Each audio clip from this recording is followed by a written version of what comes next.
What's going on in America today? Why are we over our heads in debt? Why can't the politicians bring debt under control? Why are so many people, often both parents now, working at low-paying, dead-end jobs and still making do with less? What's the future of the American economy and way of life? Why does the government tell us inflation is low when the buying power of our paychecks is declining at an alarming rate? Only a generation ago, bread was a quarter, and you could get a new car for $19.95. The problem is that since 1864, we've had a debt-based banking system. All our money is based on government debt. We cannot extinguish government debt without extinguishing our money supply. That's why talk of paying off the national debt without reforming our banking system is an impossibility. That's why the solution does not lie in discussing the size of the national debt, rather it lies in reforming our banking system. This is the Federal Reserve headquarters in Washington. It sits on this very impressive address, right on Constitution Avenue, right across from the Lincoln Memorial. But is it federal? Is it really part of the United States government? Well, what we're about to show you is that there's nothing federal about the Federal Reserve, and there are no reserves. The name is a deception created back before the Federal Reserve Act was passed in 1913 to make Americans think that America's central bank operates in the public interest. The truth is that the Federal Reserve is a private bank owned by private stockholders and run purely for their private profit. That's exactly correct. The Fed is a privately owned for-profit corporation, which again has no reserves, at least no reserves available to back up the Federal Reserve notes, which is our common currency. Oh, absolutely. The Federal Reserve is neither federal and has doubtful reserves. It's a private bank that is owned by member banks. And it was chartered under the guise of deceit by an act of Congress in 1913. If there's still any doubt whether the Federal Reserve is a part of the U.S. government, check your local telephone book. In most cities, it is not listed in the blue government pages. It is listed in the business white pages right next to Federal Express, another private company. But more directly, U.S. courts have ruled time and time again that the Fed is a private corporation. Why can't Congress do something about the Fed? Most members of Congress just don't understand the system, and the few who do are afraid to speak up. For example, initially a veteran congressman from Chicago asked us if he could be interviewed for this video. However, both times our camera crew arrived at his office to do the interview, this was all we were able to film. The congressman never appeared, and eventually decided he no longer wanted to participate. But a few others in Congress have been bolder over the years. Here are 3 quick examples. In 1923, Representative Charles A. Lindbergh, a Republican from Minnesota, and father of the famed aviator Lucky Lindy, put it this way: the financial system has been turned over to the Federal Reserve Board. That board administers the finance system by authority of a purely profiteering group. The system is private, conducted for the sole purpose of obtaining the greatest possible profits from the use of other people's money. One of the most outspoken critics in Congress of the Fed was the former chairman of the House Banking and Currency Committee during the Great Depression years. Louis T. McFadden, Republican of Pennsylvania, said in 1932, "We have in this country one of the most corrupt institutions the world has ever known. I refer to the Federal Reserve Board. This evil institution has impoverished the people of the United States and has practically bankrupted our government. It has done this through the corrupt practices of the moneyed vultures who control it." Senator Barry Goldwater was a frequent critic of the Fed. Most Americans have no real understanding of the operation of the international moneylenders. The accounts of the Federal Reserve System have never been audited. It operates outside the control of Congress and manipulates the credit of the United States. The Federal Reserve really even though it is not part of the federal government, it is more powerful than the federal government. It's more powerful than the president, the Congress, and the courts. Now, a lot of people challenge me on that, but let me prove my case. The Federal Reserve determines what the average person's car payment is going to be, what their house payment is going to be, and whether they have a job or not. And I submit to you that that's total control. And the Federal Reserve is the largest single creditor of the United States government. What does Proverbs tell us? The borrower is servant to the lender. What one has to understand is that from the day the Constitution was adopted right up to today, the folks who profit from privately owned central banks, as Madison called them, the money changers, have fought a running battle for control over who gets to print America's money. Why is who prints the money so important? Think of money as just another commodity. If you have a monopoly on a commodity that everyone needs, everyone wants, and nobody has enough of, there are lots of ways to make a profit, and also exert tremendous political influence. That's what this battle is all about. Throughout the history of the United States, the money power has gone back and forth between Congress and some sort of privately owned central bank. The Founding Fathers knew the evils of a privately owned central bank. First of all, they had seen how the privately owned British central bank, the Bank of England, had run up the British national debt to such an extent that Parliament had been forced to place unfair taxes on the American colonies. In fact, as we'll see later, Ben Franklin claimed that this was the real cause of the American Revolution. Most of the Founding Fathers realized the potential dangers of banking and feared bankers' accumulation of wealth and power. Jefferson put it this way: I sincerely believe that banking institutions are more dangerous to our liberties than standing armies. The issuing power should be taken from the banks and restored to the people to whom it properly belongs. That succinct statement of Jefferson is, in fact, the solution to all our economic problems today. It bears repeating. The issuing power should be taken from the banks and restored to the people to whom it properly belongs. James Madison, the main author of the Constitution, agreed. Interestingly, he called those behind the central bank scheme money changers. Madison strongly criticized their actions. History records that the money changers have used every form of abuse, intrigue, deceit, and violent means possible to maintain their control over governments by controlling money and its issuance. The battle over who gets to issue our money has been the pivotal issue throughout the history of the United States. Wars are fought over it, depressions are caused to acquire it. Yet after World War I, this battle was rarely mentioned in newspapers or history books. Why?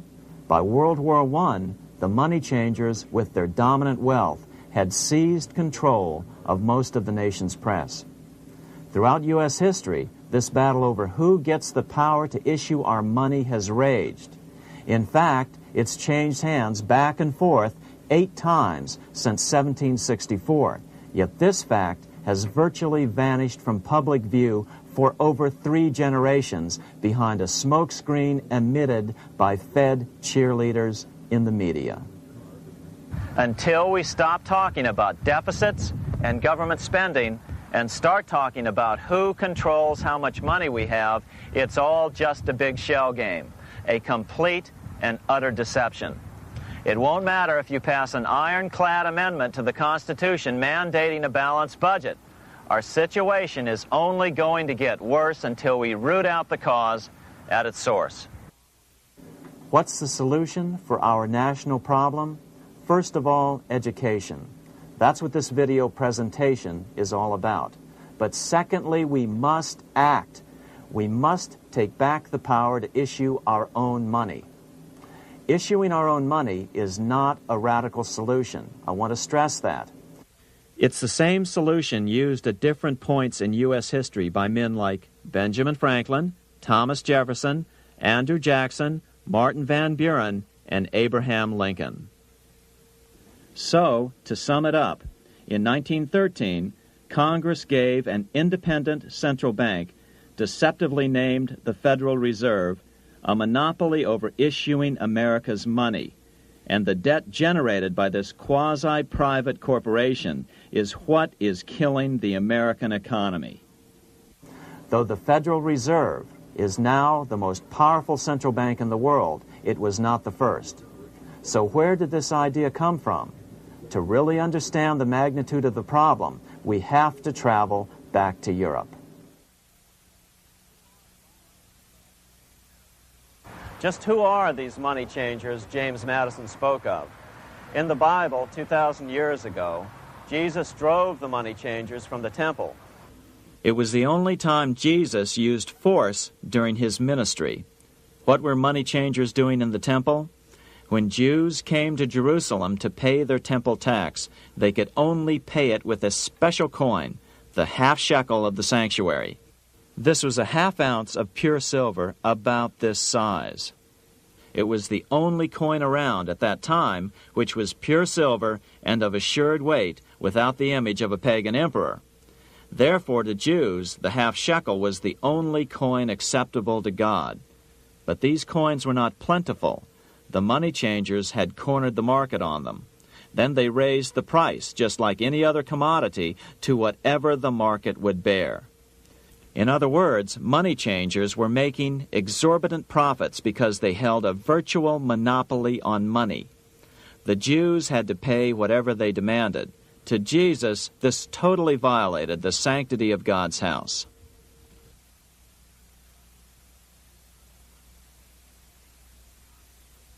But the money-changing scam did not originate in Jesus' day.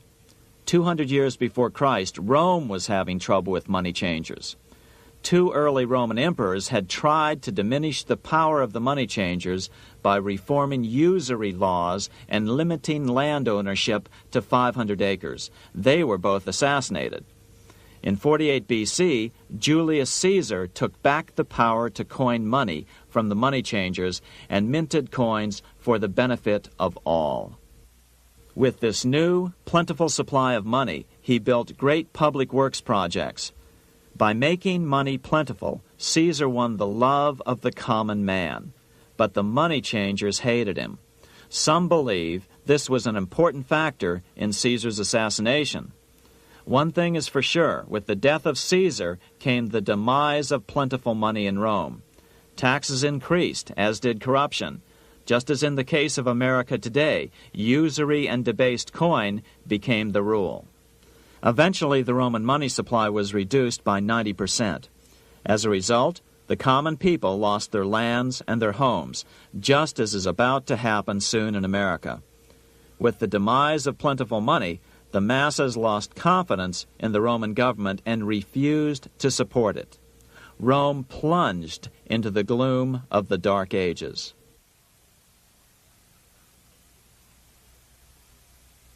A 1,000 years after the death of Christ, money changers, those who loan out and manipulate the quantity of money, were active in medieval England. In fact, they were so active that acting together, they could manipulate the entire English economy. These were not bankers per se. The money changers generally were the goldsmiths. They were the first bankers because they started keeping other people's gold for safekeeping in their vaults. The first paper money was merely a receipt for gold left at the goldsmith. Paper money caught on because it was more convenient than carrying around a lot of heavy gold and silver coins. Eventually, goldsmiths noticed that only a small fraction of the depositors ever came in and demanded their gold at any one time. Goldsmiths started cheating on the system. They discovered that they could print more money than they had gold, and usually no one would be the wiser. Then they could loan out this extra money and collect interest on it. This was the birth of fractional reserve banking. That is, loaning out many times more money than you have assets on deposit. So, if $1,000 in gold were deposited with them, they could loan out about $10,000 in paper money and draw interest payments on it, and no one would ever discover the deception. By this means, goldsmiths gradually accumulated more and more wealth and used this wealth to accumulate more and more gold. Today, this practice of loaning out more money than there are reserves is known as fractional reserve banking. Every bank in the United States is allowed to loan out at least 10 times more money than they actually have. That's why they get rich on charging, let's say, 8% interest.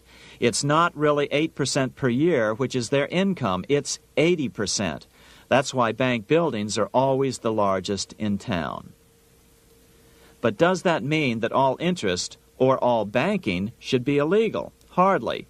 In the Middle Ages, canon law, the law of the Catholic Church, forbade charging interest on loans. This concept followed the teachings of Aristotle and St. Thomas Aquinas.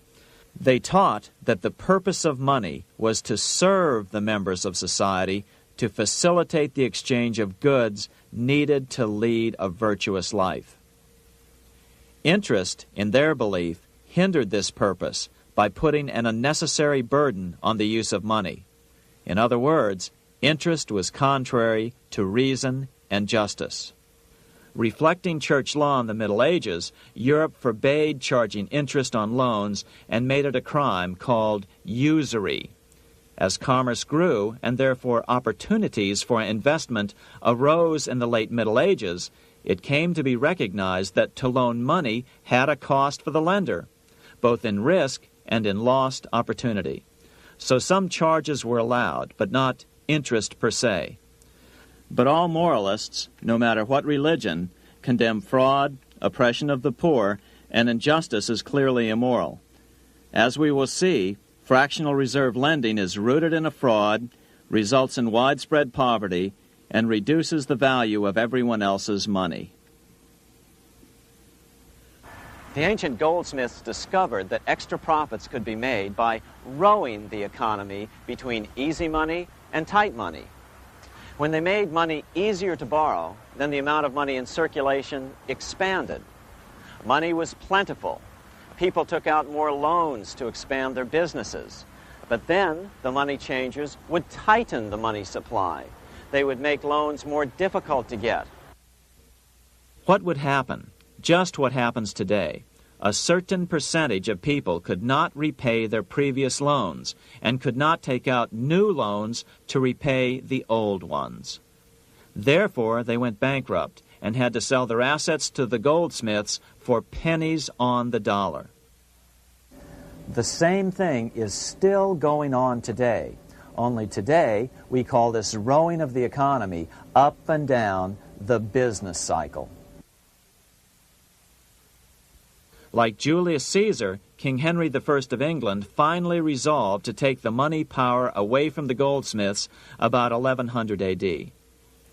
Henry could have used anything as money, seashells, feathers, or even yak dung, as is often done in remote Tibetan provinces. But he invented one of the most unusual money systems in history. It was called the tally stick system. Here I have one of the few surviving examples of this form of British money, which lasted 726 years until 1826, a tally stick.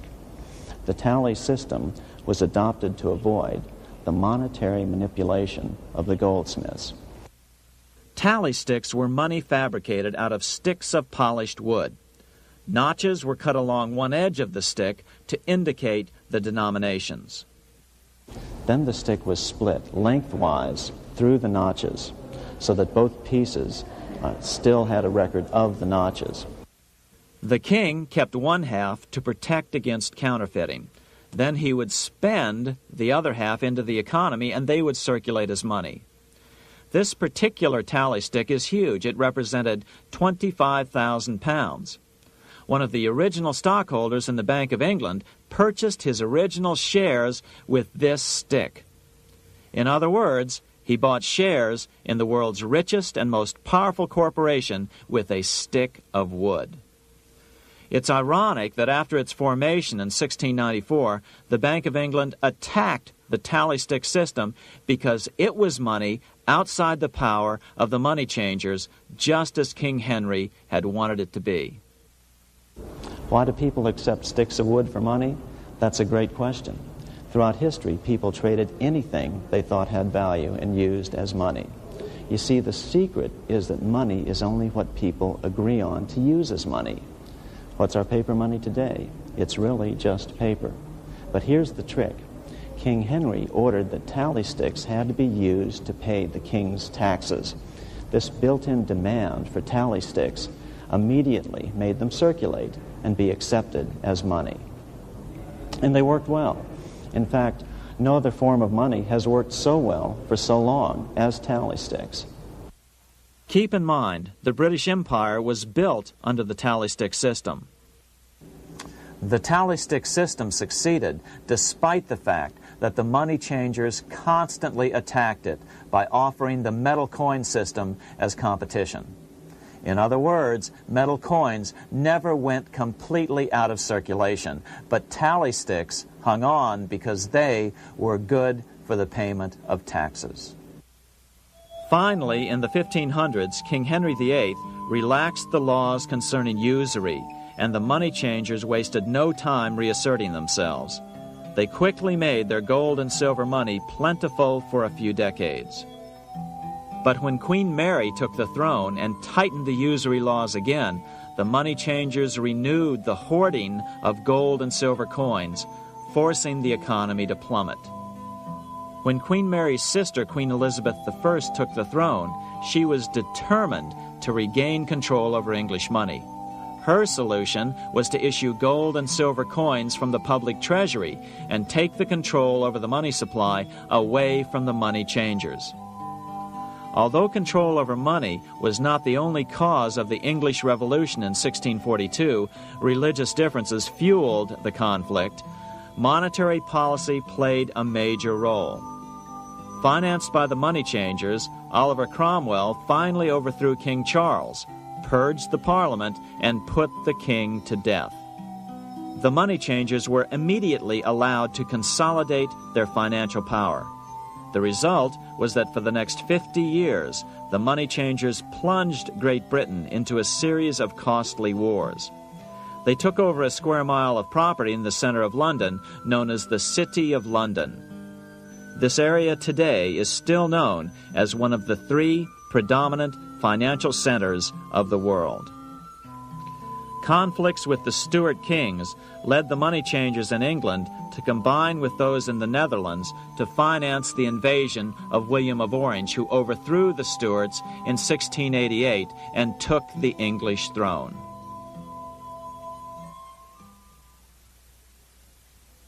By the end of the 1600s, England was in financial ruin. 50 years of more or less continuous wars with France and Holland had exhausted her. Frantic government officials met with the money changers to beg for the loans necessary to pursue their political purposes. The price was high: a government-sanctioned, privately owned bank which could issue money created out of nothing. It was to be the modern world's first privately owned central bank, the Bank of England. Although it was deceptively called the Bank of England to make the general population think it was part of the government, it was not. Like any other private corporation, the Bank of England sold shares to get started. The investors, whose names were never revealed, were supposed to put up £1.25 million British pounds in gold coin to buy their shares in the bank, but only £750,000 was ever received. Despite that, the bank was duly chartered in 1694 and started out in the business of loaning out several times the money it supposedly had in reserves, all at interest. In exchange, the new bank would loan British politicians as much of the new currency as they wanted, as long as they secured the debt by direct taxation of the British people. So, legalization of the Bank of England amounted to nothing less than legal counterfeiting of a national currency for private gain. Unfortunately, nearly every nation now has a privately controlled central bank using the Bank of England as the basic model. Such is the power of these central banks that they soon take total control over a nation's economy. It soon amounts to nothing but a plutocracy, rule by the rich. It would be like putting control of the army in the hands of the mafia. The danger of tyranny would be extreme. Yes, we need central banks. No, we do not need them in private hands. The central bank scam is really a hidden tax. The nation sells bonds to the central bank to pay for things it does not have the political will to raise taxes to pay for. But the bonds are purchased with money the central bank creates out of nothing. More money in circulation makes your money worth less. The government gets as much money as it needs, and the people pay for it in inflation. The beauty of the plan is that not one person in 1,000 can figure it out because it's usually hidden behind complex-sounding economics gibberish. With the formation of the Bank of England, the nation was soon awash in money. Prices throughout the country doubled. Massive loans were granted for just about any wild scheme. One venture proposed to drain the Red Sea to recover gold supposedly lost when the Egyptian army drowned pursuing Moses and the Israelites. By 1698, government debt grew from the initial £1.25 million to £16 million. Naturally, taxes were increased and then increased again to pay for all of this. With the British money supply firmly in their grip, the British economy began a wild roller coaster series of booms and depressions, exactly the sort of thing a central bank claims it is determined to prevent. There are two things which I think are intrinsic not just to the Bank of England but to central banking generally. The first is an involvement in the formulation of monetary policy with the specific objective of achieving monetary stability. However, since the Bank of England took control, the British pound has rarely been stable. Now let's take a look at the role of the Rothschild family, the family said to be the wealthiest in the world.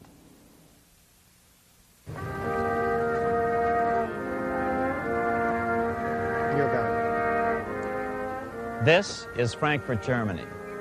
50 years after the Bank of England opened its doors, a goldsmith named Amschel Moses Bauer opened a coin shop, a counting house, in 1743. And over the door he placed a sign depicting a Roman eagle on a red shield. The shop became known as the Red Shield Firm, or in German, Rothschild. When his son, Amschel Meyer Bauer, inherited the business, he decided to change his name to Rothschild. Amschel soon learned that loaning money to governments and kings was more profitable than loaning to private individuals. Not only were the loans bigger, but they were secured by the nation's taxes. Mayer Rothschild had 5 sons.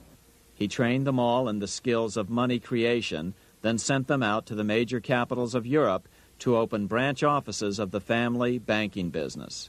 His first son, Amschel Meyer, stayed in Frankfurt to mind the hometown bank. His second son, Solomon, was sent to Vienna. His third son, Nathan, was clearly the most clever. He was sent to London at age 21 in 1798, 100 years after the founding of the Bank of England. His fourth son, Karl, went to Naples, and his fifth son, Jacob, went to Paris. In 1785, Mayer Amschel moved his entire family to this larger house, a 5-story dwelling he shared with the Schiff family. This house was known as the Green Shield. The Rothschilds and the Schiffs would play a central role in the rest of European financial history and in that of the United States. The Rothschilds broke into dealings with European royalty here at Wilhelmshof, the palace of the wealthiest man in Germany. In fact, the wealthiest monarch in all Europe, Prince William of Hesse-Kassel. At first, the Rothschilds were only helping William speculate in precious coins. But when Napoleon chased Prince William into exile, he sent £550,000, a gigantic sum at that time, to Nathan Rothschild in London with instructions for him to buy consols, British government bonds, also called government stock. But Rothschild used the money for his own purposes. With Napoleon on the loose, the opportunities of wartime investments were nearly limitless. William returned here sometime prior to the Battle of Waterloo in 1815. He summoned Rothschild and demanded his money back. The Rothschilds returned William's money with the interest the British consuls would have paid him had the investment actually been made. But the Rothschilds kept all the past profits they had made using William's money. Nathan Rothschild later bragged that in the 17 years he'd been in England, he'd increased his original £20,000 stake given to him by his father by 2,500 times. By cooperating within the family, the Rothschilds soon grew unbelievably wealthy. By the mid-1800s, they dominated all European banking and were certainly the wealthiest family in the world. They financed Cecil Rhodes, making it possible for him to establish a monopoly over the diamond and gold fields of South Africa. In America, they financed the Harrimans and railroads, the Vanderbilts and railroads and the press, and Carnegie in the steel industry, among many others. In fact, during World War I, J.P. Morgan was thought to be the richest man in America. But after his death, it was discovered that he was actually only a lieutenant of the Rothschilds. Once Morgan's will was made public, it was discovered that he owned only 19% of J.P. Morgan companies. By 1850, James Rothschild, the heir of the French branch of the family, was said to be worth 600 million French francs, 150 million more than all the other bankers in France put together. He built this mansion called Ferrier, just east of Paris. Wilhelm I, on seeing it, exclaimed, "Kings couldn't afford this. It could only belong to a Rothschild." Another 19th century French commentator put it this way: "There is but one power in Europe, and that is Rothschild." There is no evidence that their predominant standing in European or world finance has changed. Now let's take a look at the results the Bank of England had produced on the British economy and how that later was the root cause of the American Revolution.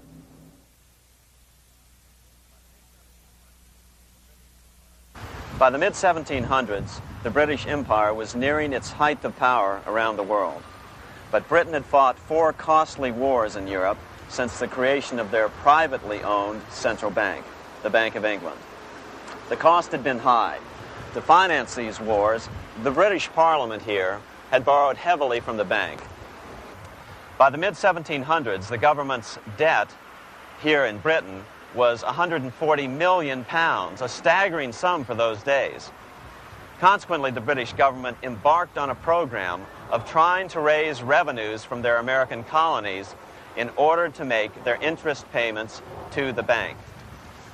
But in America, it was a different story. The scourge of a privately owned central bank had not yet hit. This is Independence Hall in Philadelphia, where the Declaration of Independence and Constitution were signed. In the mid-1700s, pre-revolutionary America was still relatively poor. There was a severe shortage of precious metal coins to trade for goods, so the early colonists were forced to experiment with printing their own homegrown paper money. Some of these experiments were successful. Franklin was a big supporter of the colonies printing their own paper money. In 1757, Franklin was sent to London. He ended up staying for the next 18 years here, nearly until the start of the American Revolution. During this period, the American colonies began to issue their own money. Called colonial scrip, the endeavor was very successful.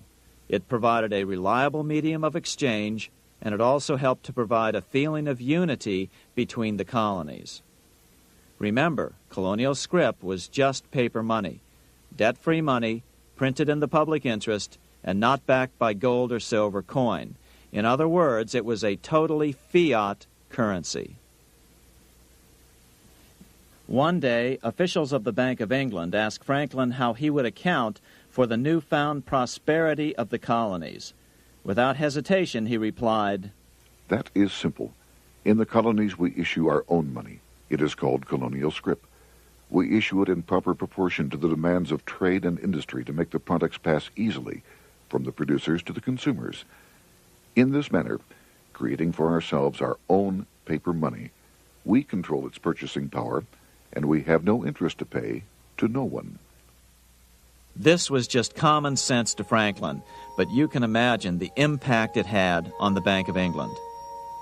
America had learned the secret of money, and that genie had to be returned to its bottle as soon as possible.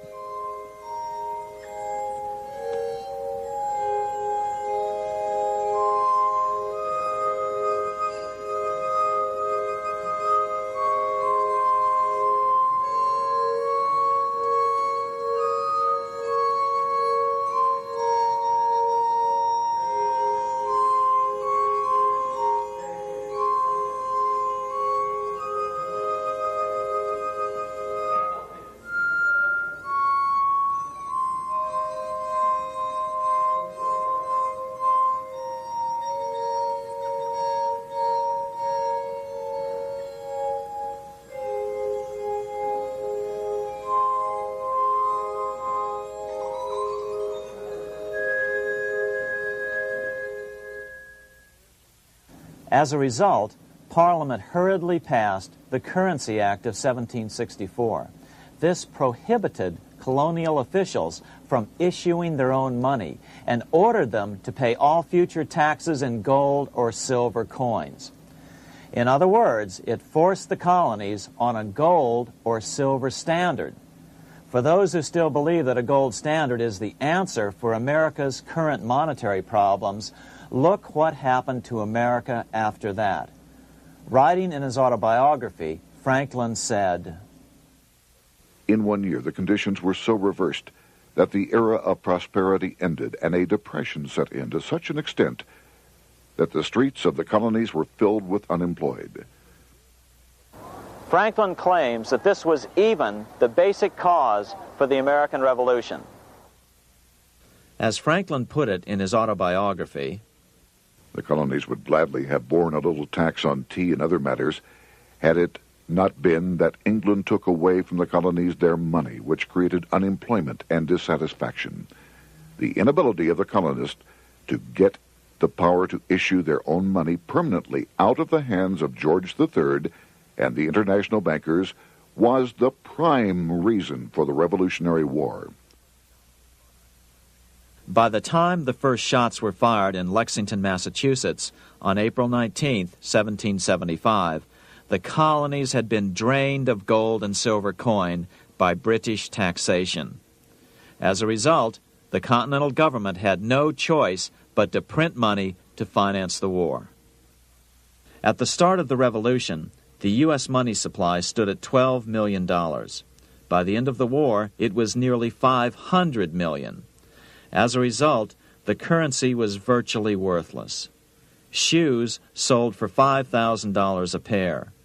Colonial scrip had worked because just enough was issued to facilitate trade.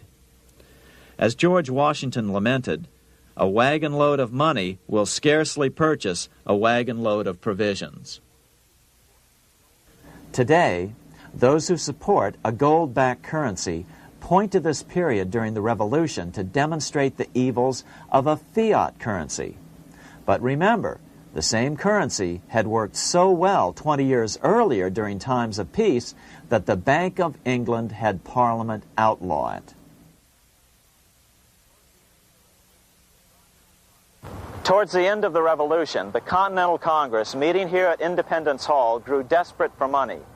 In 1781, they allowed Robert Morris, their financial superintendent, to open a privately owned central bank. Incidentally, Morris was a wealthy man who had grown wealthier during the Revolution by trading in war materials. Called the Bank of North America, the new bank was closely modeled after the Bank of England. It was allowed to practice fractional reserve banking. That is, it could lend out money it didn't have, then charge interest on it. If you or I were to do that, we would be charged with fraud, a felony. The bank's charter called for private investors to put up $400,000 worth of initial capital. But when Morris was unable to raise the money, he brazenly used his political influence to have gold deposited in the bank, which had been loaned to America by France. He then loaned this money to himself and his friends to reinvest in shares of the bank. And, like the Bank of England, the bank was given a monopoly over the national currency. Soon the dangers became clear. The value of American currency continued to plummet. So, 4 years later, in 1785, the bank's charter was not renewed. The leader of the effort to kill the bank, William Findley of Pennsylvania, explained the problem this way, quote, "This institution, having no principle but that of avarice, will never be varied in its object, to engross all the wealth, power, and influence of the state."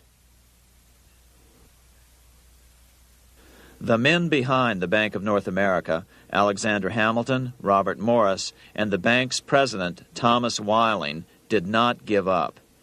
Only 6 years later, Hamilton, then Secretary of the Treasury, and his mentor, Morris, rammed a new privately owned central bank through the new Congress. Called the first bank of the United States, Thomas Weiling again served as the bank's president. The players were the same, only the name of the bank was changed.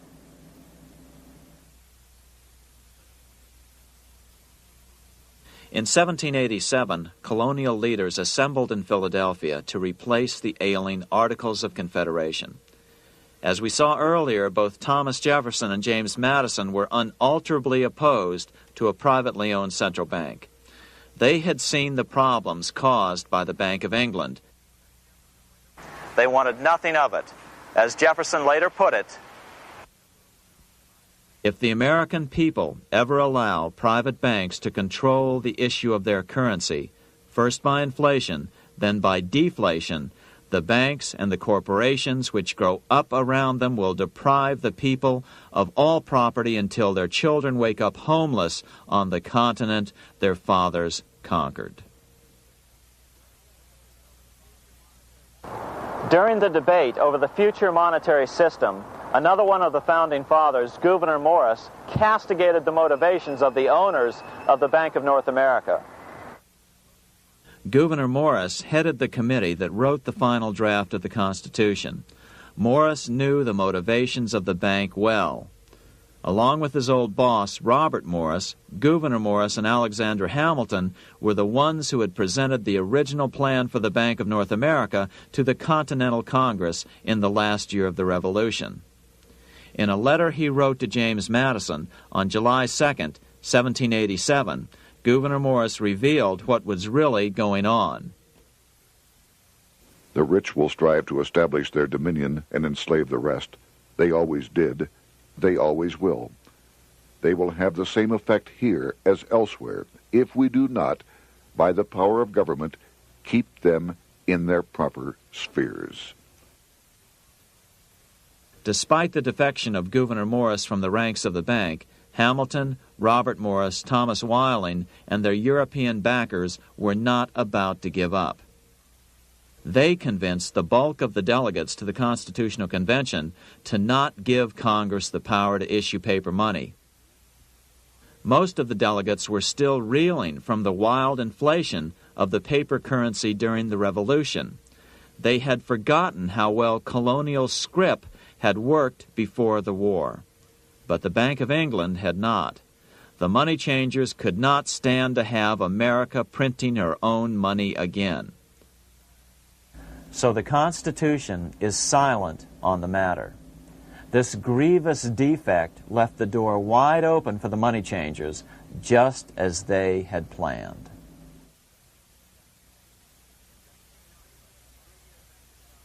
In 1790, less than 3 years after the Constitution had been signed, the money changers struck again.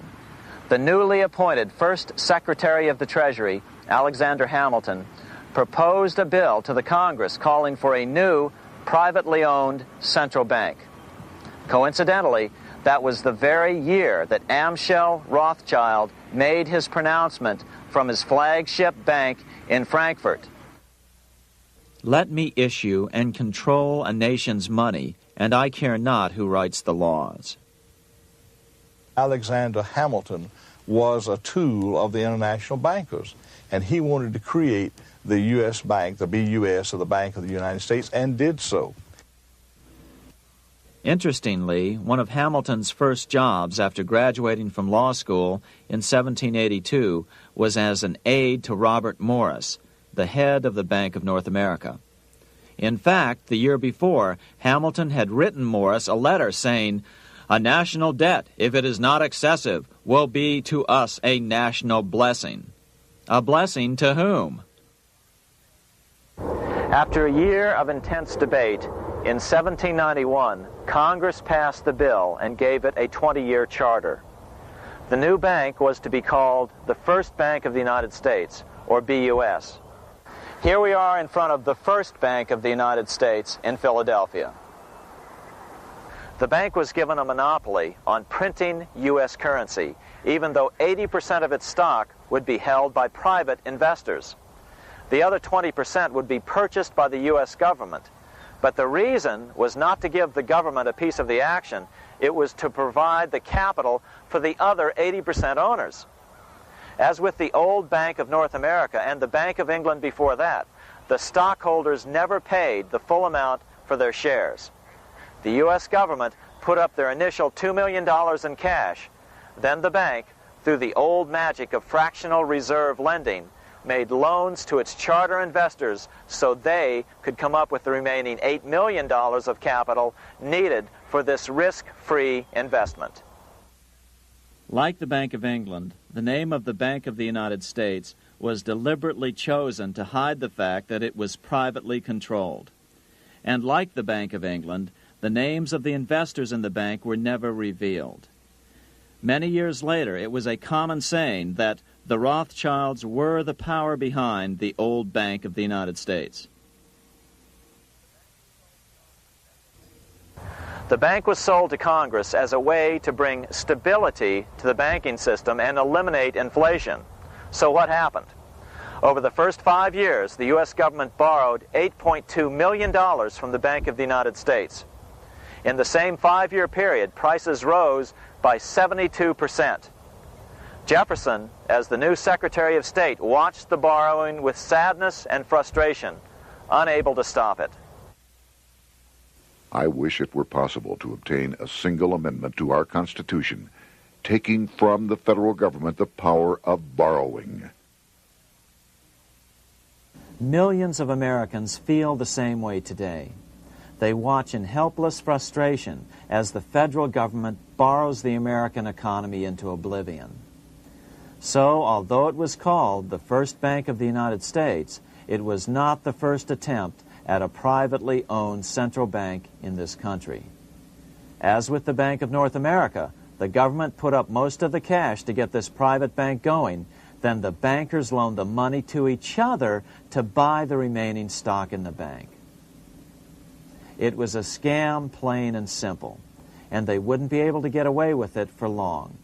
But first, we have to travel back to Europe to see how a single man was able to manipulate the entire British economy by obtaining the first news of Napoleon's final defeat.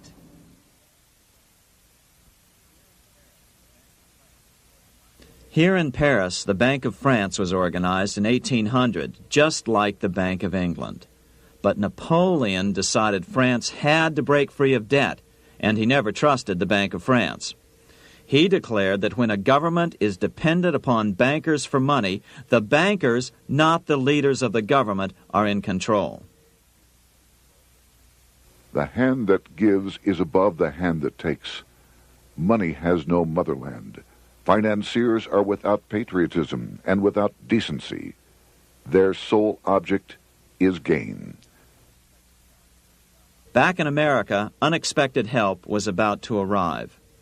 In 1800, Thomas Jefferson narrowly defeated John Adams to become the third president of the United States. By 1803, Jefferson and Napoleon had struck a deal. The U.S. would give Napoleon $3 million in gold in exchange for a huge chunk of territory west of the Mississippi River, the Louisiana Purchase. With that $3 million, Napoleon quickly forged an army and set off across Europe, conquering everything in his path. But the Bank of England quickly rose to oppose him. They financed every nation in his path, reaping the enormous profits of war. Prussia, Austria, and finally Russia all went heavily into debt in a futile attempt to stop Napoleon. 4 years later, with the main French army in Russia, 30-year-old Nathan Rothschild, the head of the London office of the Rothschild family, personally took charge of a bold plan to smuggle a much-needed shipment of gold right through France to finance an attack by the Duke of Wellington from Spain. Nathan later bragged at a dinner party in London that it was the best business he'd ever done. Little did he know that he would do much better business in the near future. Wellington's attacks from the south and other defeats eventually forced Napoleon to abdicate, and Louis XVIII was crowned king. Napoleon was exiled to Elba, a tiny island off the coast of Italy, supposedly exiled from France forever. While Napoleon was in exile on Elba, temporarily defeated by England with the financial help of the Rothschilds, America was trying to break free of its central bank as well.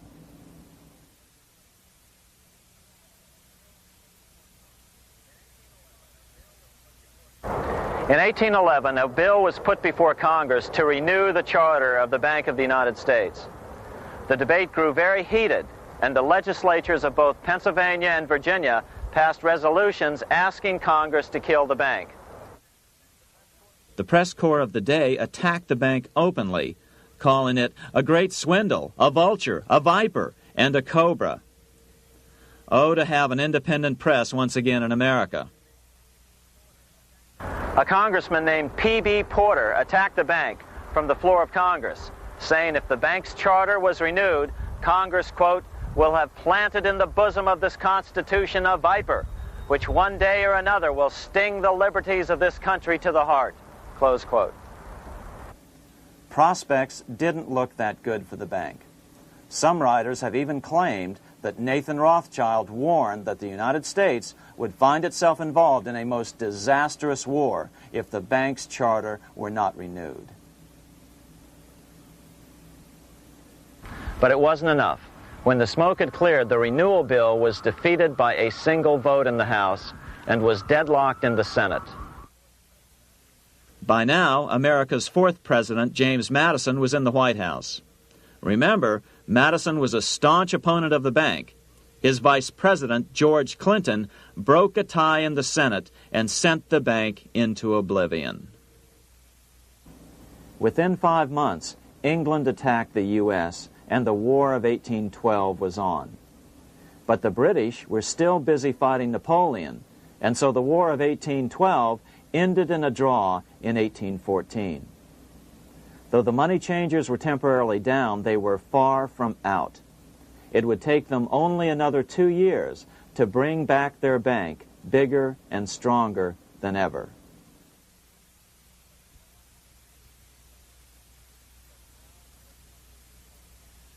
But now let's return to Napoleon, because nothing else in history more aptly demonstrates the ingenuity of the Rothschild family than their control of the British stock market after Waterloo.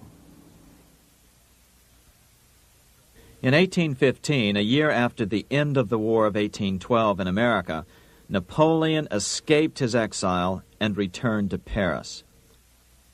French troops were sent out to capture him, but such was his charisma that the soldiers rallied around their old leader and hailed him as their emperor once again. In March of 1815, Napoleon equipped an army which Britain's Duke of Wellington defeated less than 90 days later at Waterloo. Some writers claim Napoleon borrowed £5 million from the Bank of England to rearm, but it appears these funds actually came from the Ouvard banking house in Paris. Nevertheless, from about this point on, it was not unusual for privately controlled central banks to finance both sides in a war. Why would a central bank finance opposing sides in a war? Because war is the biggest debt generator of them all. A nation will borrow any amount for victory. The ultimate loser is loaned just enough to hold out the vain hope of victory, and the ultimate winner is given enough to win. Besides, such loans are usually conditioned upon the guarantee that the victor will honor the debts of the vanquished.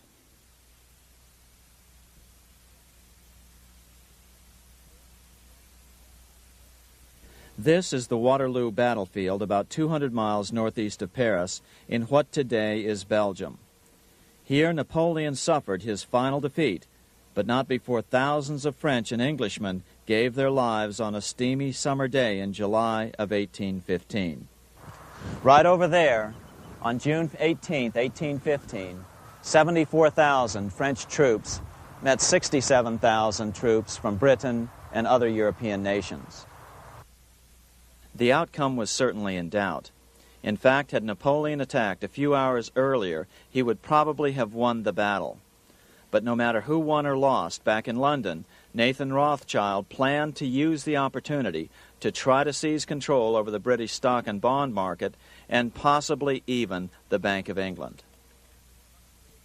Rothschild stationed a trusted agent, a man named Rothworth, on the north side of the battlefield, closer to the English Channel. Once the battle had been decided, Rothworth took off for the Channel. He delivered the news to Nathan Rothschild a full 24 hours before Wellington's own courier. Rothschild hurried to the stock market and took up his usual position in front of an ancient pillar. All eyes were on him. The Rothschilds had a legendary communications network.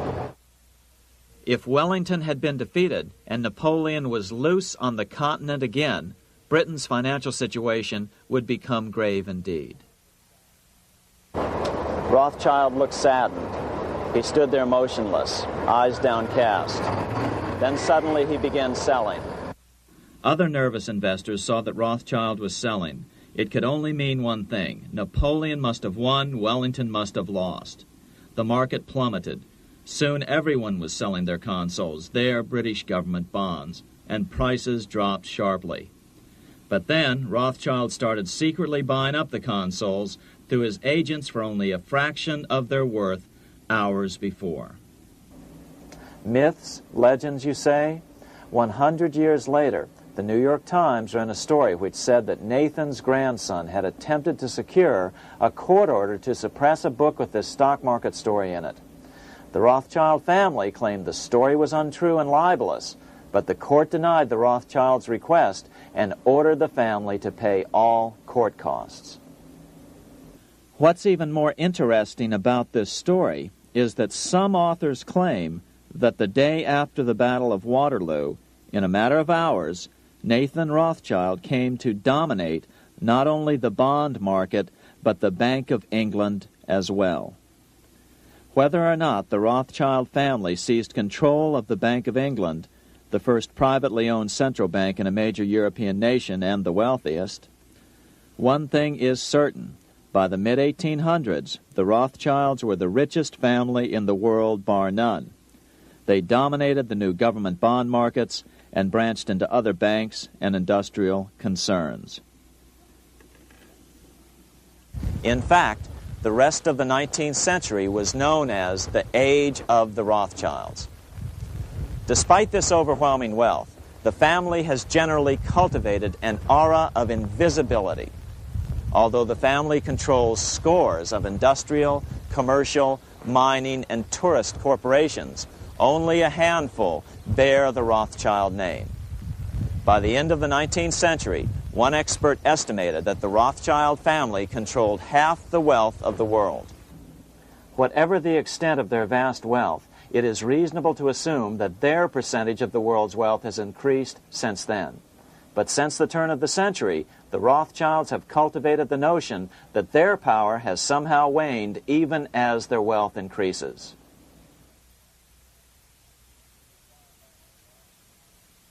Meanwhile, back in Washington in 1816, just 1 year after Waterloo and Rothschild's alleged takeover of the Bank of England, the American Congress passed a bill permitting yet another privately owned central bank.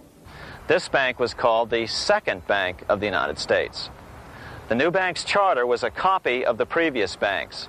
The U.S. government would own 20% of the shares of the bank.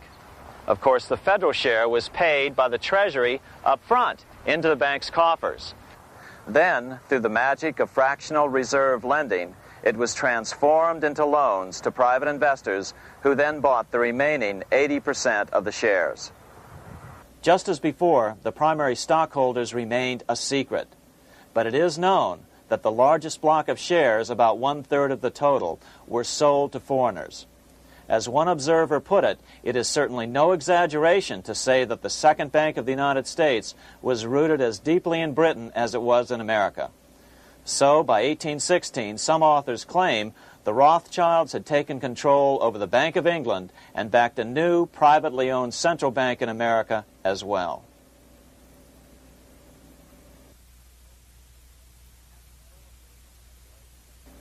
After 12 years of manipulations of the U.S. economy on the part of the Second Bank of the U.S., the American people had had just about enough. Opponents of the bank nominated a dignified senator from Tennessee, Andrew Jackson, the hero of the Battle of New Orleans, to run for president. This is his home, the Hermitage. No one gave Jackson a chance initially. The bank had long ago learned how the political process could be controlled with money. To the surprise and dismay of the money changers, Jackson was swept into office in 1828. Jackson was determined to kill the bank at the first opportunity and wasted no time in trying to do so. But the bank's 20-year charter didn't come up for renewal until 1836, the last year of his second term, if he could survive that long. During his first term, Jackson contented himself with rooting out the bank's many minions from government service. He fired 2,000 of the 11,000 employees of the federal government. In 1832, with his re-election approaching, the bank struck an early blow, hoping Jackson would not want to stir up controversy. They asked Congress to pass a renewal bill 4 years early. Naturally, Congress complied, then sent it to the president for signing. But Jackson weighed in with both feet. Old Hickory, never a coward, vetoed the bill. His veto message is one of the great American documents. It clearly lays out the responsibility of the American government towards its citizens, rich and poor. It is not our own citizens only who are to receive the bounty of our government. More than 8 million of the stock of this bank are held by foreigners. Is there no danger to our liberty and independence in a bank that in its nature has so little to bind it to our country? Controlling our currency, receiving our public monies, and holding thousands of our citizens' independence would be more formidable and dangerous than a military power of the enemy. If government would confine itself to equal protection and, as heaven does its rains, shower its favor alike on the high and the low, the rich and the poor, it would be an unqualified blessing. In the act before me, there seems to be a wide and unnecessary departure from these just principles. Later that year, in July 1832, Congress was unable to override Jackson's veto. Now Jackson had to stand for re-election. Jackson took his argument directly to the people.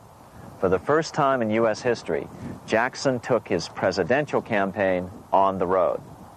Before then, presidential candidates stayed at home and looked presidential. His campaign slogan was Jackson and no bank. The National Republican Party ran Senator Henry Clay against Jackson. Despite the fact that the bankers poured over $3 million into Clay's campaign, Jackson was reelected by a landslide in November of 1832. Despite his presidential victory, Jackson knew the battle was only beginning. "The hydra of corruption is only scotched, not dead," said the newly elected president.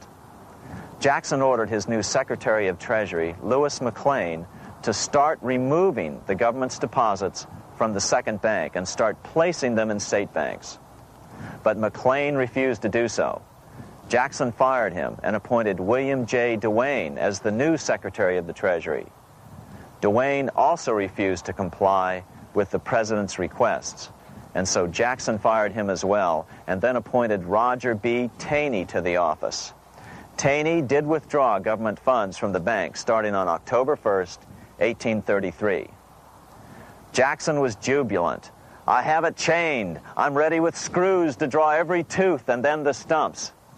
But the bank was not yet done fighting. Its head, Nicholas Biddle, used his influence to get the Senate to reject Taney's nomination. Then, in a rare show of arrogance, Biddle threatened to cause a depression if the bank was not rechartered.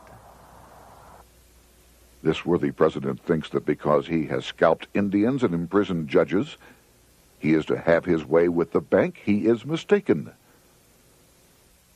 Next, in an unbelievable fit of honesty for a central banker, Biddle admitted that the bank was going to make money scarce to force Congress to restore the bank. Nothing but widespread suffering will produce any effect on Congress. Our only safety is in pursuing a steady course of firm restriction, and I have no doubt that such a course will ultimately lead to restoration of the currency and the recharter of the bank. What a stunning revelation. Here was the pure truth, revealed with shocking clarity.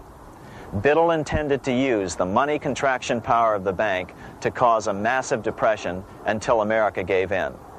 Unfortunately, this has happened time and time again throughout U.S. history and is about to happen again in today's world. Nicholas Biddle made good on his threat. The bank sharply contracted the money supply by calling in old loans and refusing to extend new ones. A financial panic ensued, followed by a deep depression. Naturally, Biddle blamed Jackson for the crash, saying that it was caused by the withdrawal of federal funds from the bank. Unfortunately, his plan worked well. Wages and prices sagged. Unemployment soared along with business bankruptcies. The nation quickly went into an uproar. Newspaper editors blasted Jackson in editorials. The bank threatened to withhold payments, which then could be made directly to key politicians for their support. Within only months, Congress assembled in what was called the panic session. 6 months after he had withdrawn funds from the bank, Jackson was officially censured by a resolution which passed the Senate by a vote of 26 to 20. It was the first time a president had ever been censured by Congress. Jackson lashed out at the bank. "You are a den of vipers. I intend to rout you out, and by eternal God, I will rout you out." America's fate teetered on a knife edge. If Congress could muster enough votes to override Jackson's veto, the bank would be granted another 20-year monopoly or more over America's money, time enough to consolidate its already great power. Then a miracle occurred. The governor of Pennsylvania came out supporting President Jackson and strongly criticized the bank. On top of that, Biddle had been caught boasting in public about the bank's plan to crash the economy. Suddenly, the tide shifted. In April of 1834, the House of Representatives voted 134 to 82 against rechartering the bank. This was followed up by an even more lopsided vote to establish a special committee to investigate whether the bank had caused the crash. When the investigating committee arrived at the bank's door in Philadelphia, armed with a subpoena to examine the books, Biddle refused to give them up. Nor would he allow inspection of correspondence with congressmen relating to their personal loans and advances he'd made to them. He also refused to testify before the committee back in Washington. On January 8th, 1835, Jackson paid off the final installment on the national debt, which had been necessitated by allowing the banks to issue currency for government bonds rather than simply issuing treasury notes without such debt. He was the only president to ever pay off the debt. A few weeks later, on January 30th, 1835, an assassin by the name of Richard Lawrence tried to shoot President Jackson, but by the grace of God, both pistols misfired. Lawrence was later found not guilty by reason of insanity. After his release, he bragged to friends that powerful people in Europe had put him up to the task and promised to protect him if he were caught. The following year, when its charter ran out, the Second Bank of the United States ceased functioning as the nation's central bank. Biddle was later arrested and charged with fraud. He was tried and acquitted, but died shortly thereafter while still tied up in civil suits. After his second term as president, Jackson retired here to the Hermitage outside of Nashville to live out his life. He is still remembered here for his determination to kill the bank. In fact, he killed it so well that it took the money changers 77 years to undo the damage. When asked what his most important accomplishment had been, Jackson replied, "I killed the bank." Unfortunately, even Jackson failed to grasp the entire picture and its root cause.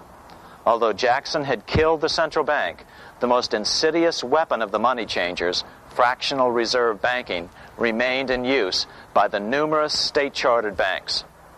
This fueled economic instability in the years before the Civil War.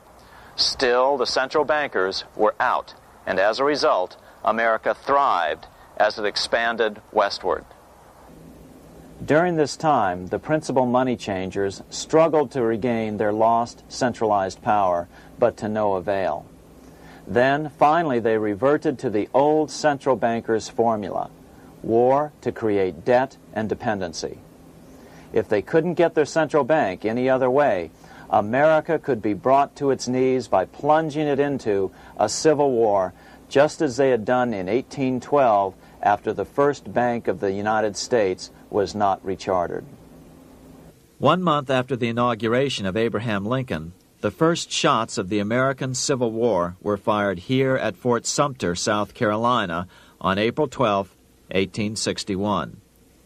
Certainly slavery was a cause for the Civil War, but not the primary cause. Lincoln knew that the economy of the South depended upon slavery, and so before the Civil War, he had no intention of eliminating it. Lincoln had put it this way in his inaugural address only 1 month earlier. I have no purpose, directly or indirectly, to interfere with the institution of slavery in the states where it now exists.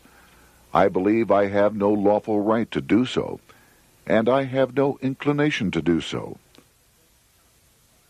Even after the first shots were fired here at Fort Sumter, Lincoln continued to insist that the Civil War was not about the issue of slavery.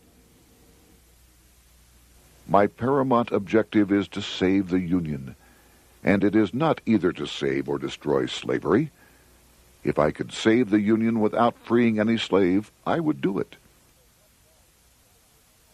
So what was the Civil War all about?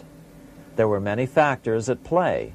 Northern industrialists had used protective tariffs to prevent the southern states from buying cheaper European goods. Europe retaliated by stopping cotton imports from the South. The southern states were in a double financial bind. They were forced to pay more for most of the necessities of life, while their income from cotton exports plummeted. The South was angry. But there were other factors at work. The money changers were still stung by America's withdrawal from their control 25 years earlier. Since then, America's wildcat economy had made the nation rich, a bad example for the rest of the world. The central bankers now saw an opportunity to split the rich new nation, to divide and conquer by war. Was this just some sort of wild conspiracy theory at the time? Well, let's take a look at what a well-placed observer of the scene had to say at the time. His name was Otto von Bismarck, Chancellor of Germany, the man who united the German states a few years later. The division of the United States into federations of equal force was decided long before the Civil War by the high financial powers of Europe. These bankers were afraid that the United States, if they remained as one bloc and as one nation, would attain economic and financial independence which would upset their financial domination over the world.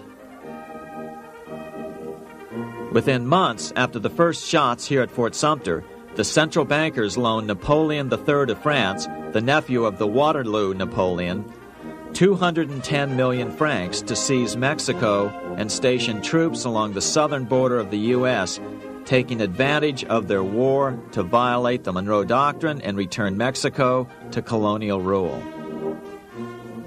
No matter what the outcome of the Civil War, a weakened America, heavily indebted to the money changers, would open up Central and South America once again to European colonization and domination. The very thing America's Monroe Doctrine had forbade in 1823. At the same time, Great Britain moved 11,000 troops into Canada and positioned them menacingly along America's northern border. The British fleet went to war alert should their quick intervention be called for. Lincoln knew he was in a double bind. That's why he agonized over the fate of the Union. There was a lot more to it than just differences between the North and the South. That's why his emphasis was always on union and not merely the defeat of the South. But Lincoln needed money to win. In 1861, Lincoln and his Secretary of Treasury, Salmon P. Chase, went to New York to apply for the necessary loans. The money changers, anxious to see the Union fail, offered loans at 24 to 36% interest. Lincoln said thanks, but no thanks, and returned to Washington. Lincoln sent for an old friend, Colonel Dick Taylor of Chicago, and put him on the problem of financing the war. During one meeting, Lincoln asked Taylor what he'd discovered. Taylor put it this way. Why, Lincoln, that is easy. Just get Congress to pass a bill authorizing the printing of full legal tender Treasury notes, and pay your soldiers with them, and go ahead and win your war with them also.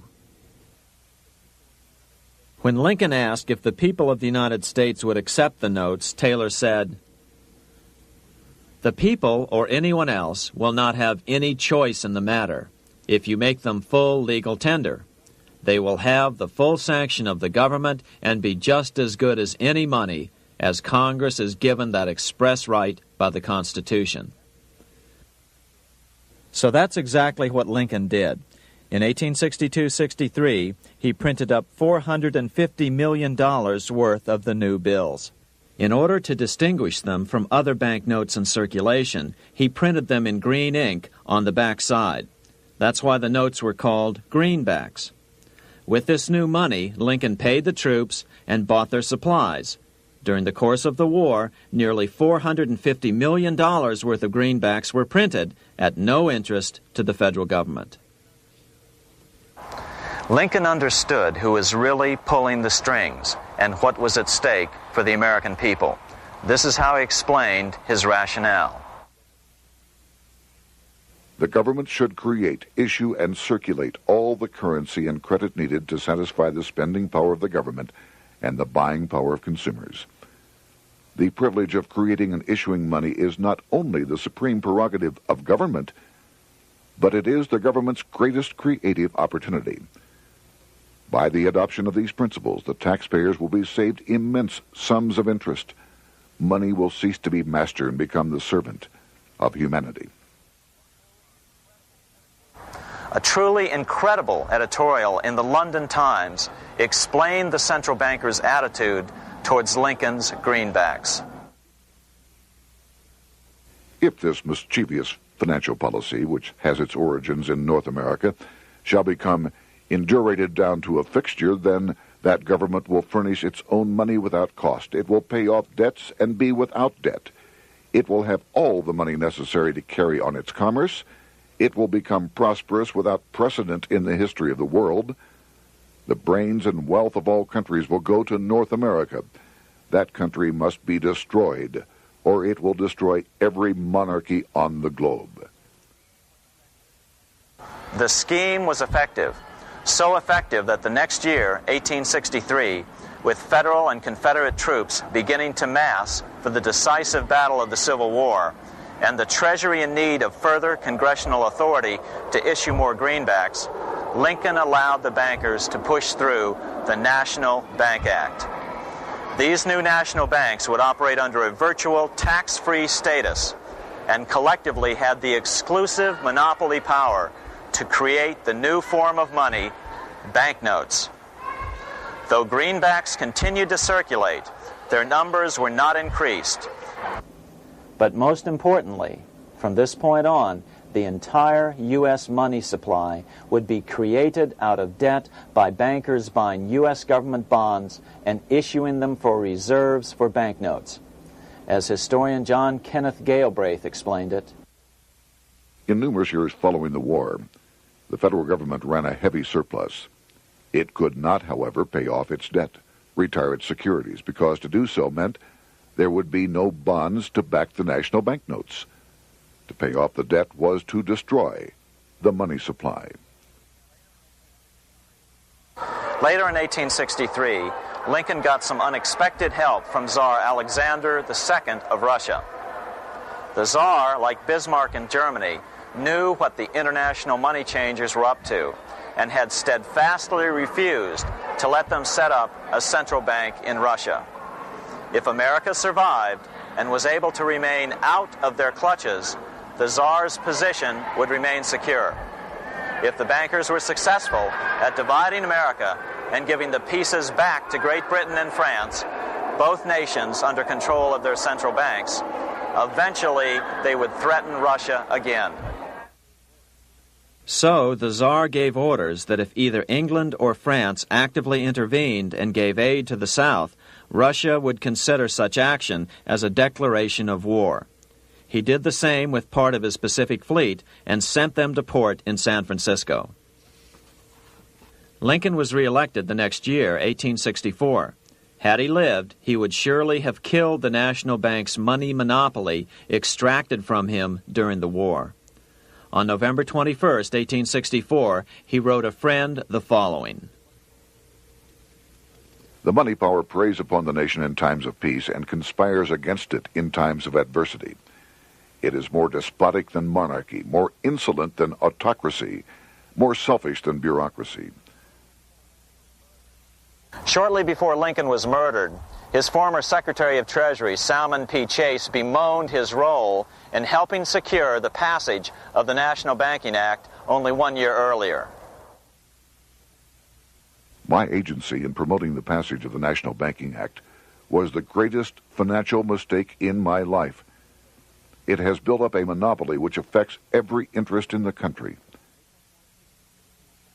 On April 14, 1865, 41 days after his second inauguration and just 5 days after Lee surrendered to Grant at Appomattox, Lincoln was shot by John Wilkes Booth at Ford's Theater.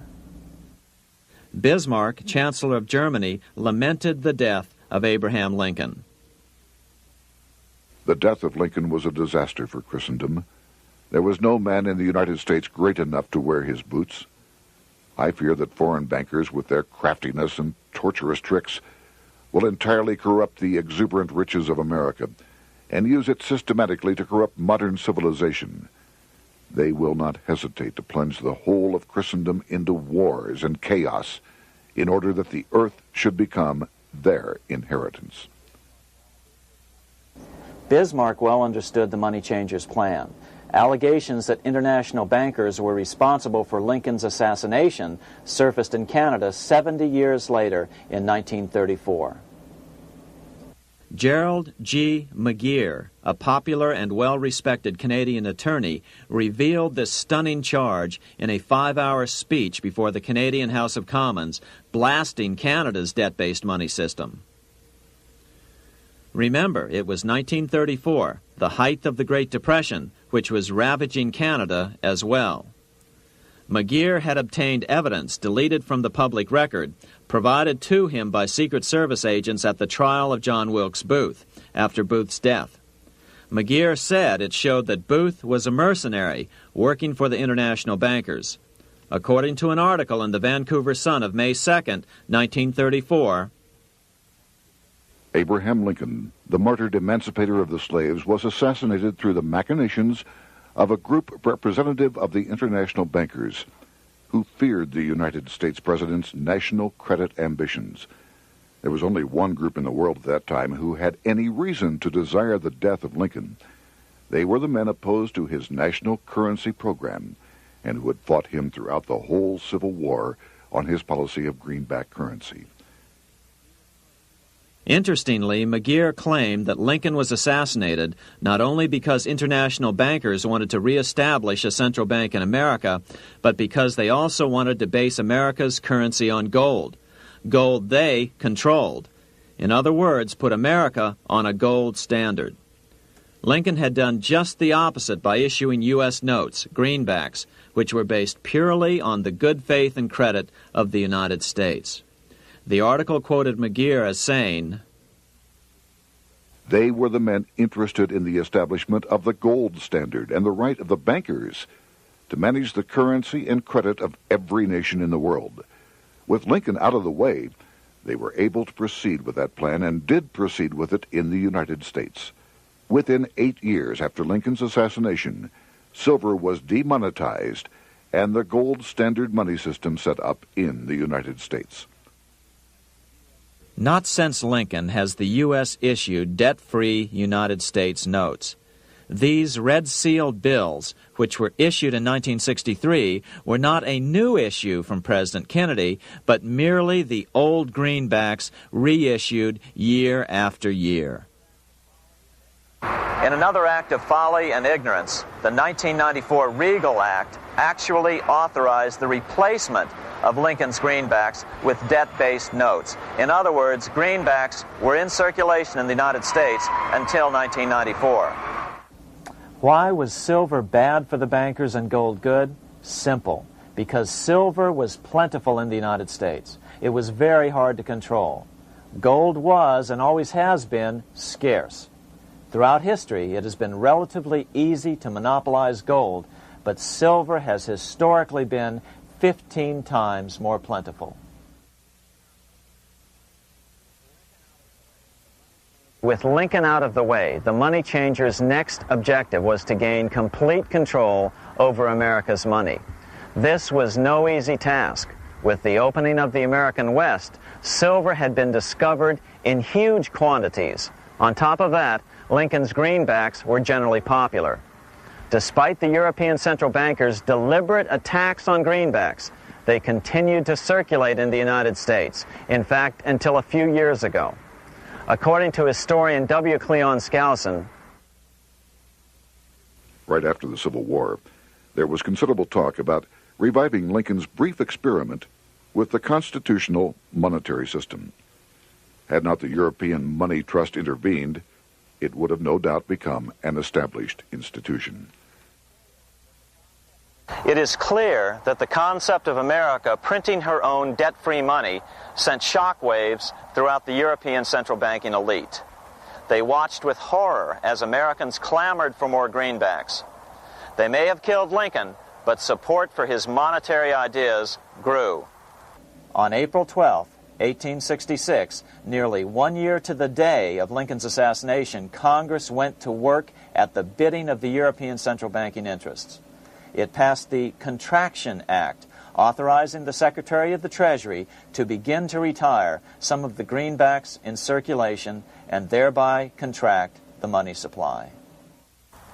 Authors Theodore R. Thorin and Richard F. Warner explained the results of the money contraction in their classic book on the subject, The Truth in Money Book.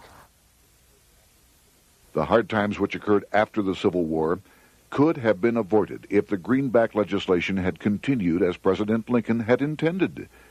Instead, there were a series of money panics, what we call recessions, which put pressure on Congress to enact legislation to place the banking system under centralized control. Eventually, the Federal Reserve Act was passed on December 23, 1913.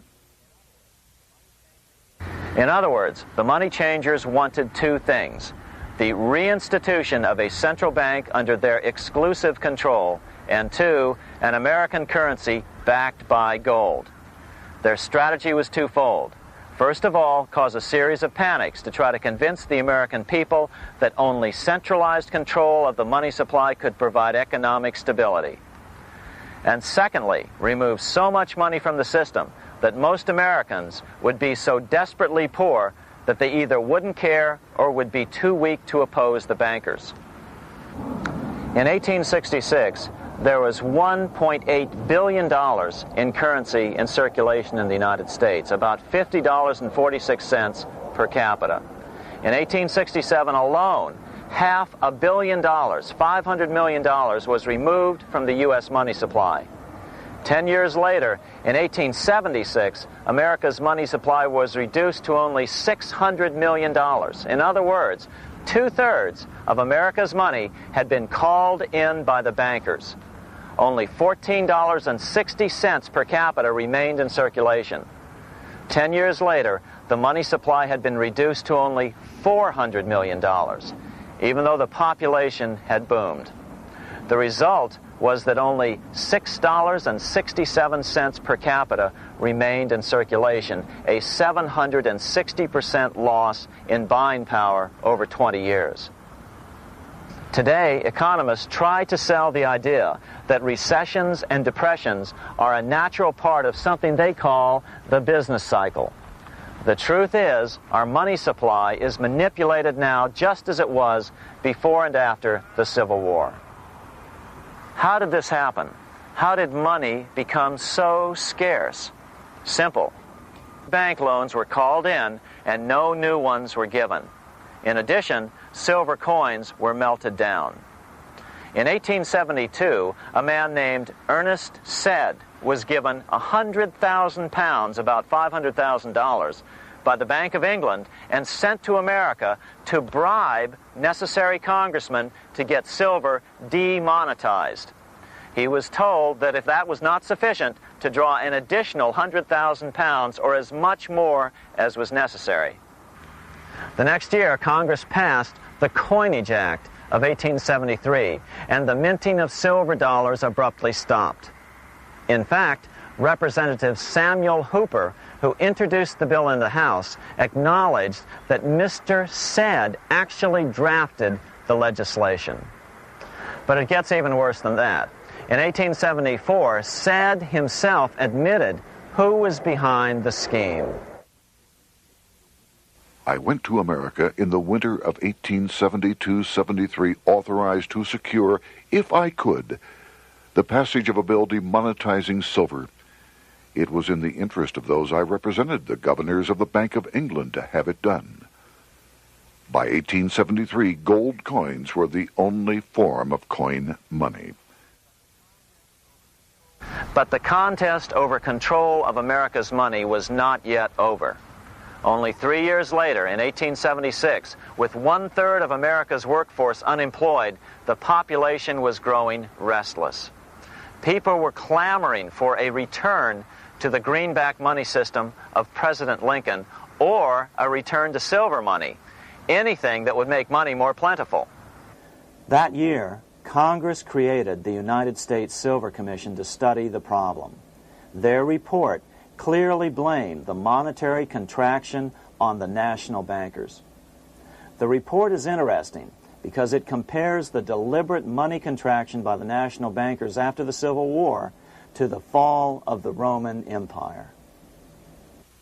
The disaster of the Dark Ages was caused by decreasing money and falling prices. Without money, civilization could not have had a beginning, and with a diminishing supply, it must languish, and unless relieved, finally perish. At the Christian era, the metallic money of the Roman Empire amounted to $1,800,000,000. By the end of the 15th century, it had shrunk to less than $200 million. History records no other such disastrous transition as that from the Roman Empire to the Dark Ages.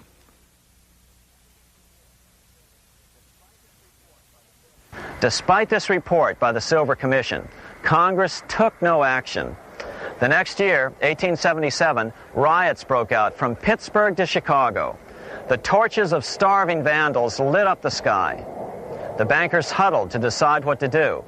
They decided to hang on. Now that they were back in control to a certain extent, they were not about to give it up. At the meeting of the American Bankers Association that year, they urged their membership to do everything in their power to put down the notion of a return to greenbacks.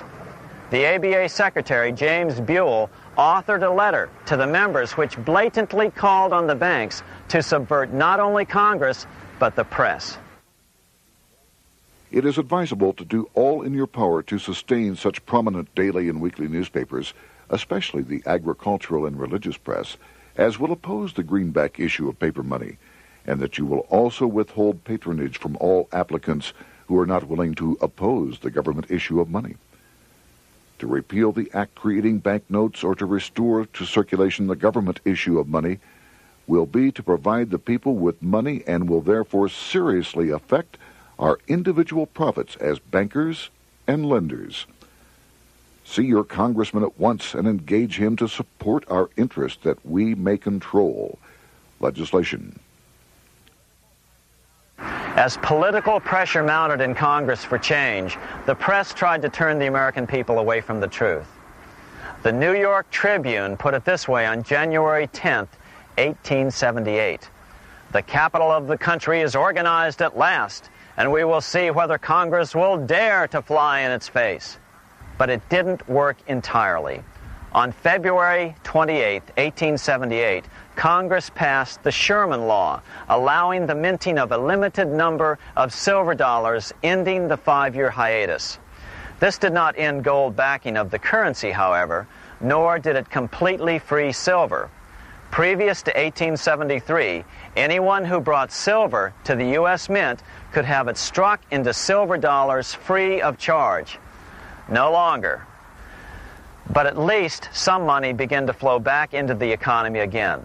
With no further threat to their control, the bankers loosened up on loans, and the post-Civil War depression was finally ended. 3 years later, the American people elected Republican James Garfield president. Garfield understood how the economy was being manipulated. As a congressman, he had been chairman of the Appropriations Committee and was a member of Banking and Currency. After his inauguration, he slammed the money changers publicly in 1881. Whoever controls the volume of money in any country is absolute master of all industry and commerce. And when you realize that the entire system is very easily controlled, one way or another, by a few powerful men at the top, you will not have to be told how periods of inflation and depression originate. Unfortunately, within a few weeks of making this statement, on July 2nd of 1881, President Garfield was assassinated.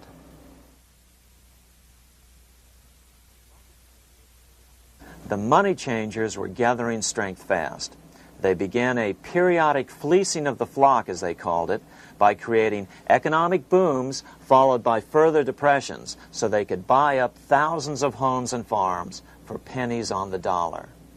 In 1891, the money changers prepared to take the American economy down again, and their methods and motives were laid out with shocking clarity in a memo sent out by the American Bankers Association, the ABA, an organization in which most bankers were members.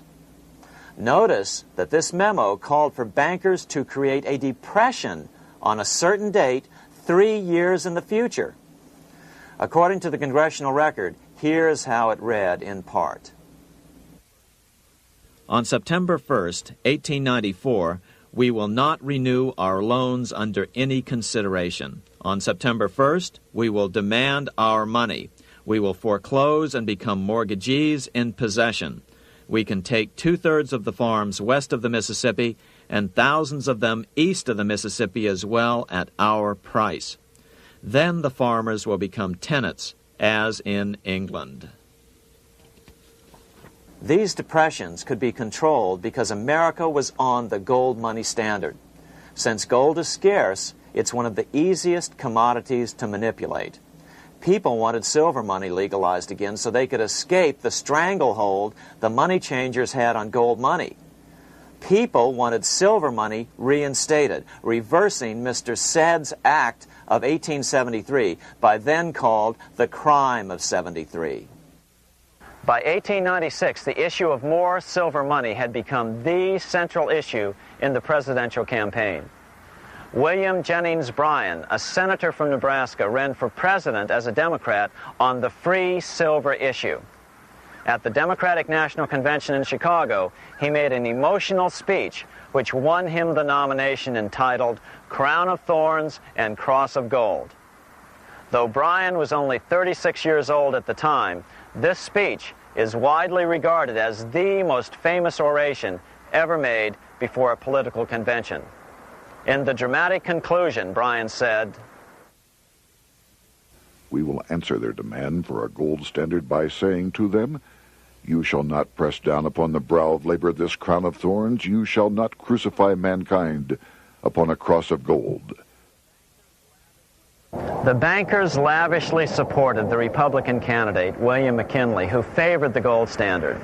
The resulting contest was amongst the most fiercely contested presidential races in American history. Bryan made over 600 speeches in 27 states.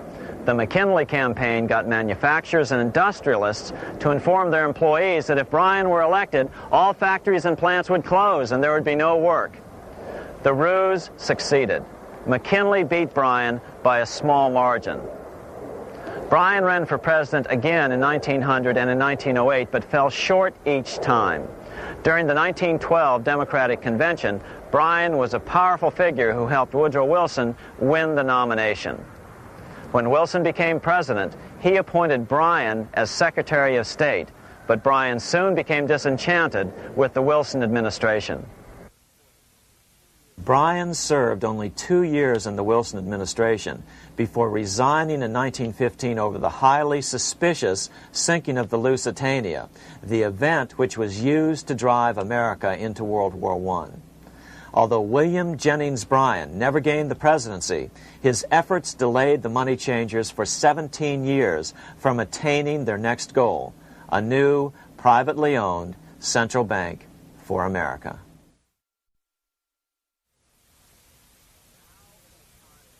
Now it was time for the money changers to get back to the business of a new private central bank for America. During the early 1900s, men like J.P. Morgan led the charge. One final panic would be necessary to focus the nation's attention on the supposed need for a central bank. The rationale was that only a central bank can prevent bank failures. Morgan was clearly the most powerful banker in America and a suspected agent for the Rothschilds. Morgan had helped finance John D. Rockefeller's Standard Oil empire. He had also helped finance the monopolies of Edward Harriman in railroads, of Andrew Carnegie in steel, and of others in numerous industries. But on top of that, J.P. Morgan's father, Junius Morgan, had been America's financial agent to the British. After his father's death, J.P. Morgan took on a British partner, Edward Grenfell, a longtime director of the Bank of England. In fact, upon Morgan's death, his estate contained only a few $1 million. The bulk of the securities most people thought he owned were, in fact, owned by others. In 1902, President Theodore Roosevelt allegedly went after Morgan and his friends by using the Sherman Antitrust Act to try to break up their industrial monopolies. Actually, Roosevelt did very little to interfere in the growing monopolization of American industry by the bankers and their surrogates. For example, Roosevelt supposedly broke up the Standard Oil monopoly, but it wasn't really broken at all. It was merely divided into 7 corporations, all still controlled by the Rockefellers. The public was aware of this thanks to political cartoonists like Thomas Nast, who referred to the bankers as the Money Trust. By 1907, the year after Teddy Roosevelt's re-election, Morgan decided it was time to try for a central bank again.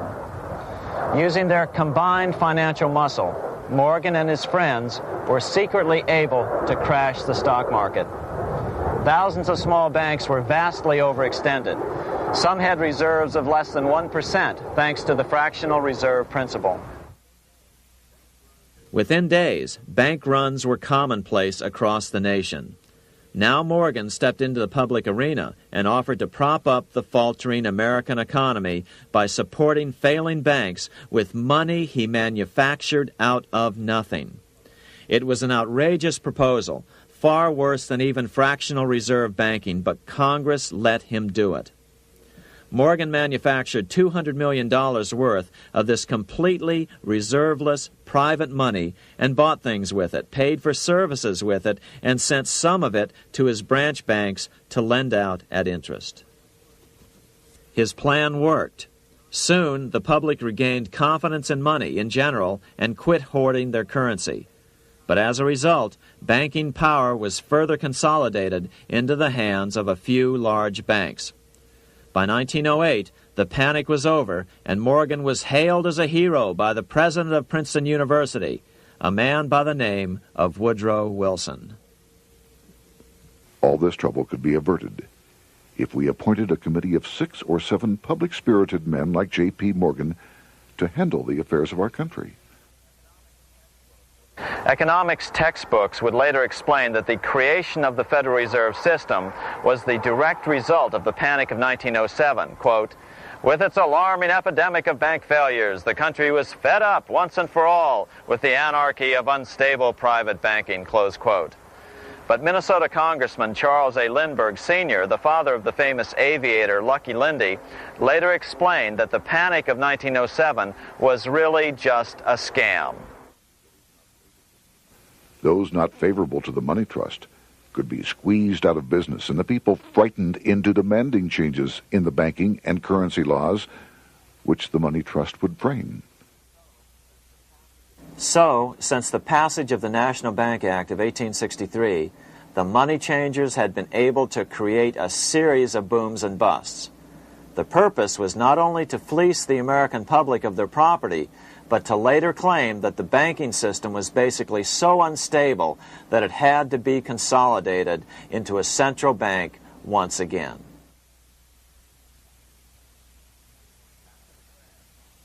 After the crash, Teddy Roosevelt, in response to the Panic of 1907, signed into law a bill creating something called the National Monetary Commission. The commission was to study the banking problem and make recommendations to Congress. Of course, the commission was packed with Morgan's friends and cronies. The chairman was a man named Senator Nelson Aldrich from Rhode Island. Aldrich represented the Newport, Rhode Island homes of America's richest banking families. His daughter married John D. Rockefeller, Jr., and together they had 5 sons: John, Nelson, who would become vice president in 1974, Lawrence, Winthrop, and David, the head of the Council on Foreign Relations and former chairman of Chase Manhattan Bank. As soon as the National Monetary Commission was set up, Senator Aldrich immediately embarked on a 2-year tour of Europe, where he consulted at length with the private central bankers in England, France, and Germany. The total cost of his trip alone to the taxpayers was $300,000, an astronomical sum in those days. Shortly after his return, on the evening of November 22, 1910, some of the wealthiest and most powerful men in America boarded Senator Aldrich's private rail car and in the strictest secrecy journeyed to this place, Jekyll Island, off the coast of Georgia. With the group came Paul Warburg. Warburg had been given a $500,000 per year salary to lobby for the passage of a privately owned central bank in America by the investment firm Kuhn, Loeb and Company. Warburg's partner in this firm was a man named Jacob Schiff, the grandson of the man who shared the Green Shield house with the Rothschild family in Frankfurt. Schiff, as we'll find out later, was in the process of spending $20 million to finance the overthrow of the Tsar in Russia.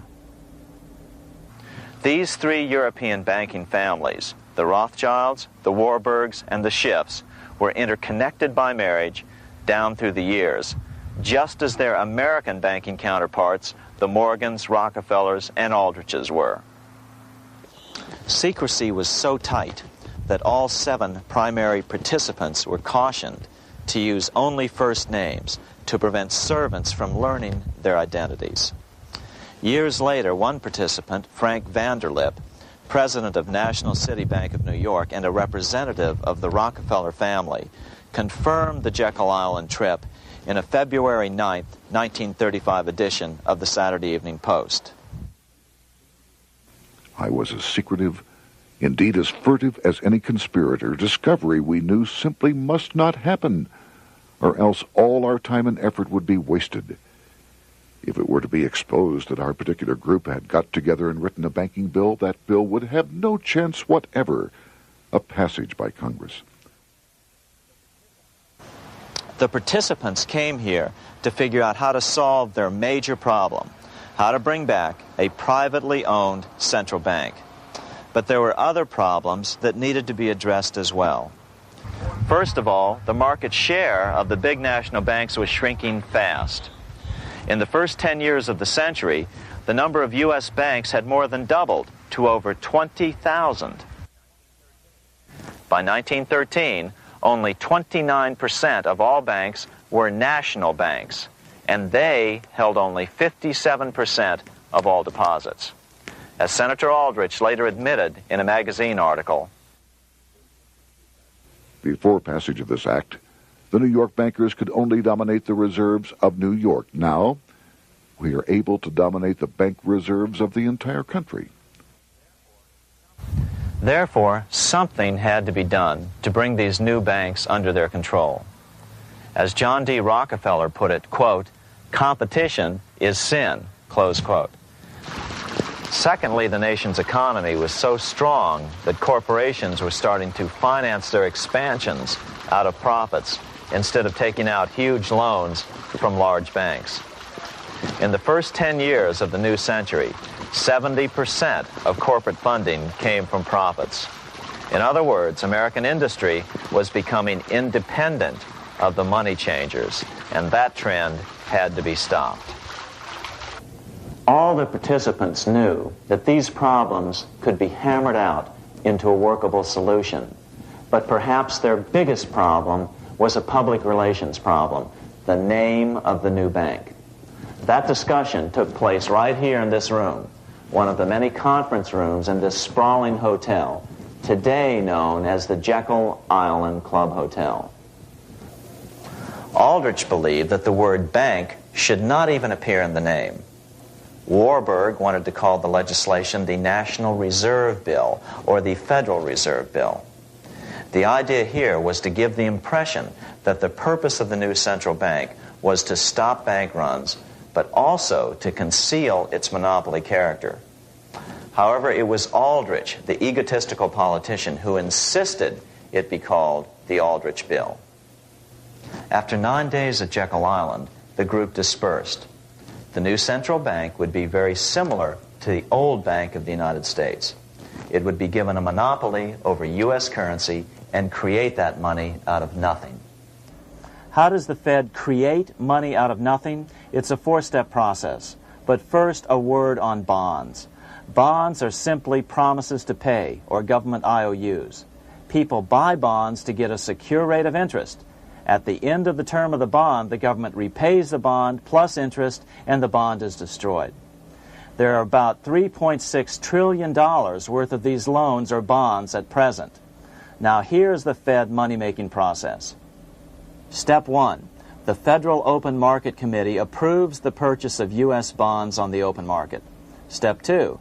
The bonds are purchased by the Fed from whoever is offering them for sale on the open market. Step 3.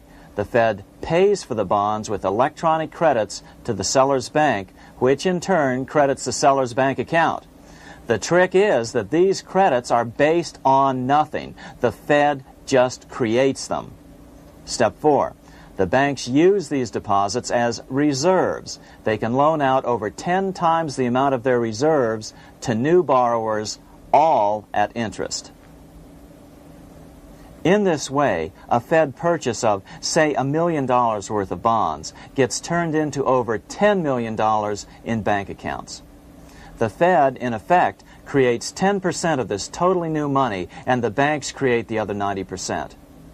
To reduce the amount of money in the economy, the process is just reversed. The Fed sells bonds to the public, and the money flows out of the purchaser's local bank.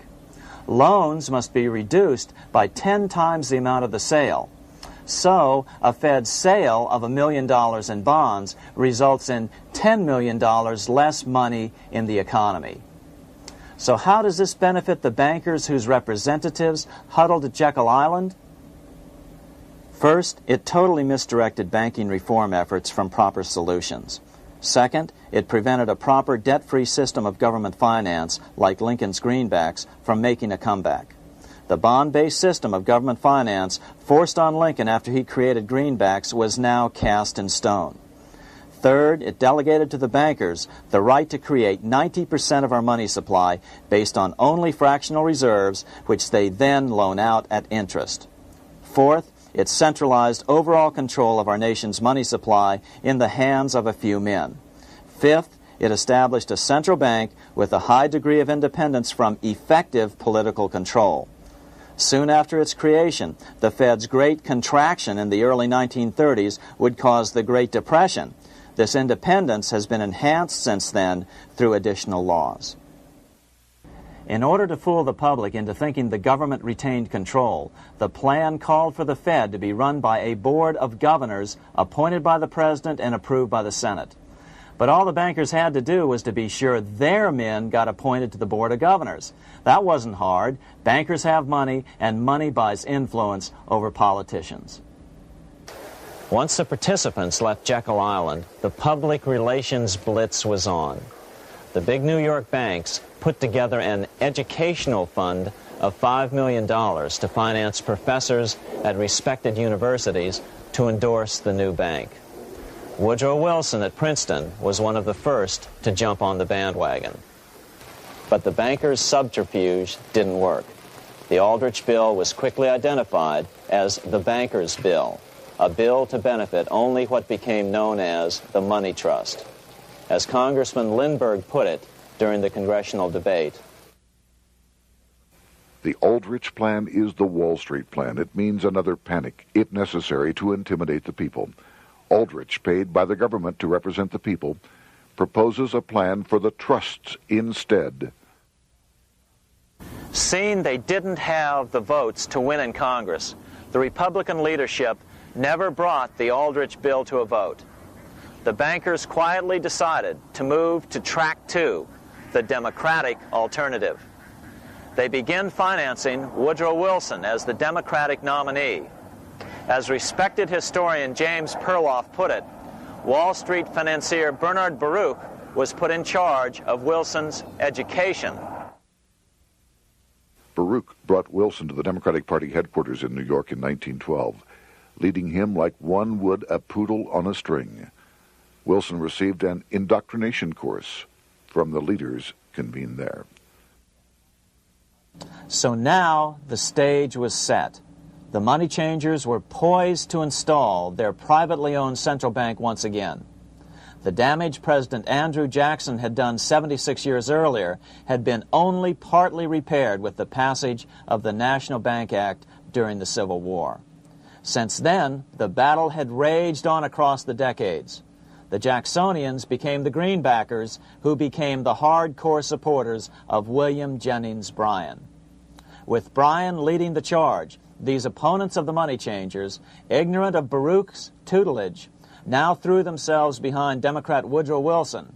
They and Bryan would soon be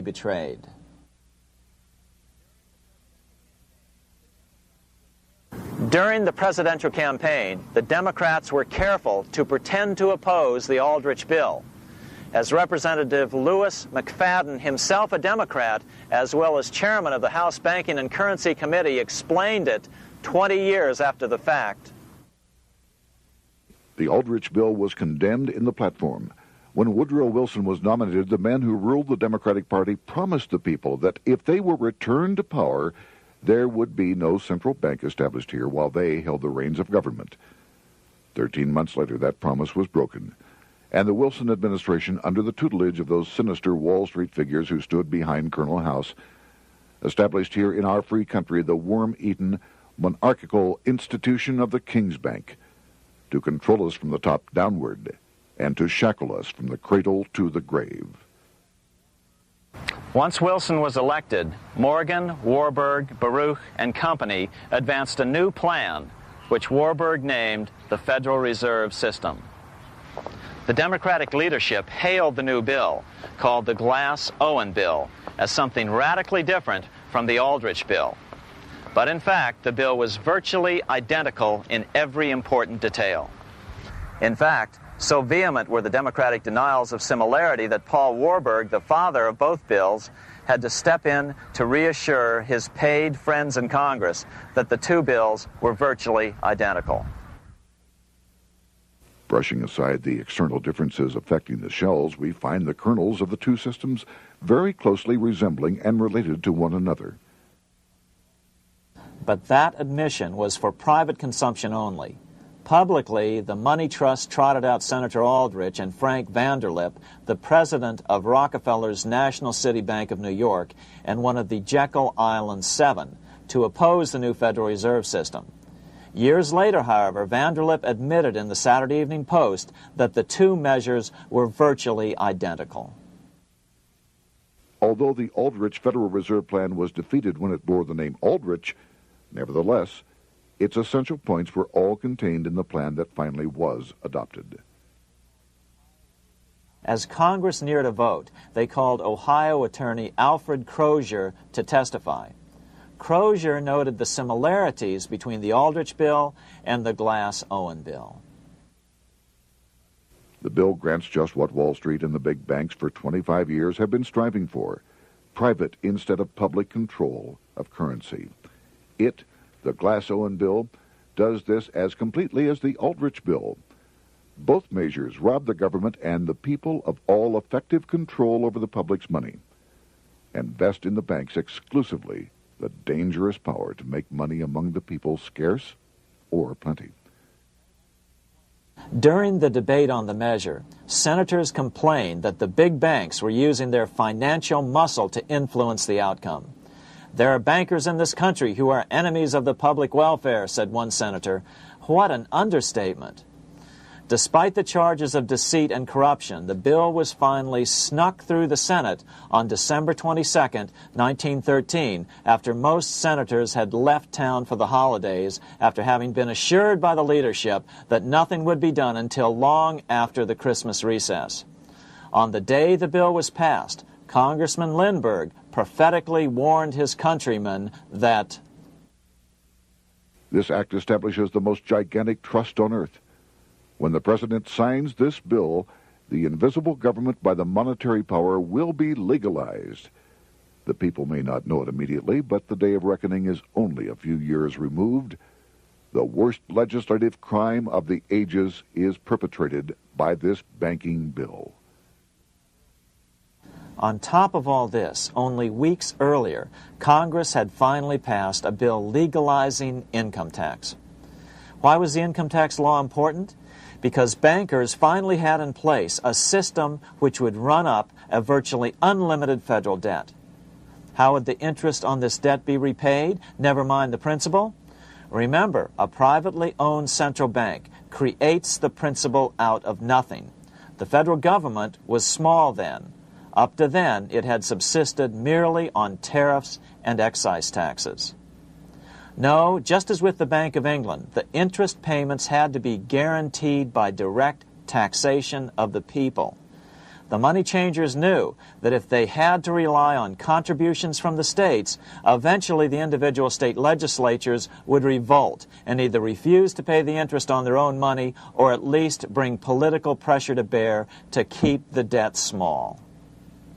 It is interesting to note that in 1895, the Supreme Court had found a similar income tax law to be unconstitutional. The Supreme Court even found a corporate income tax law unconstitutional in 1909. As a result, Senator Aldrich hustled a bill for a constitutional amendment allowing income tax through the Congress. The proposed 16th Amendment to the Constitution was then sent to the state legislatures for approval.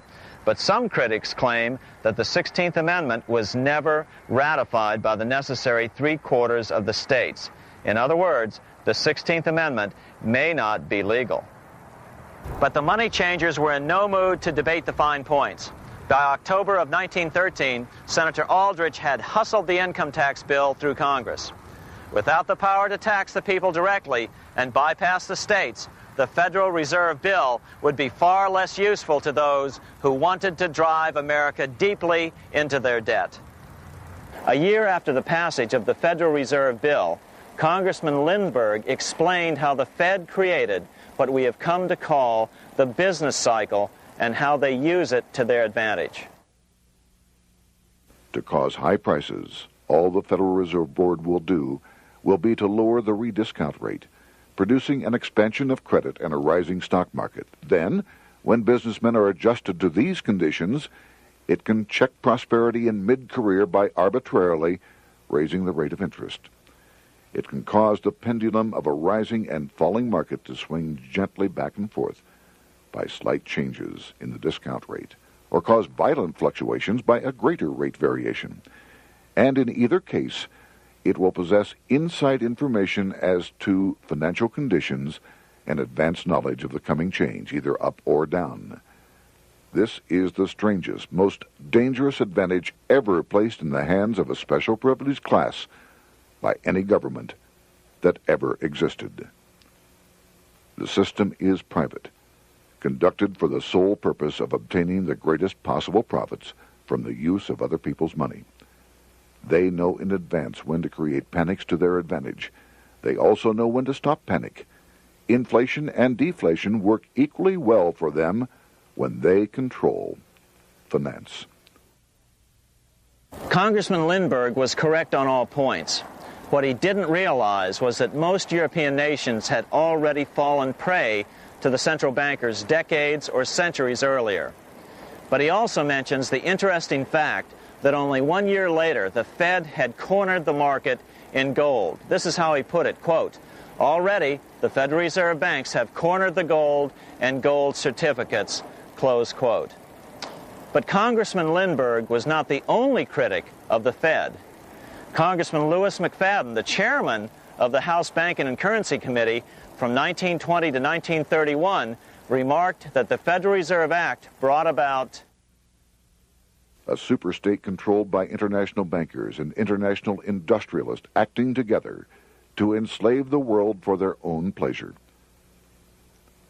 Notice how McFadden saw the international character of the stockholders of the Federal Reserve.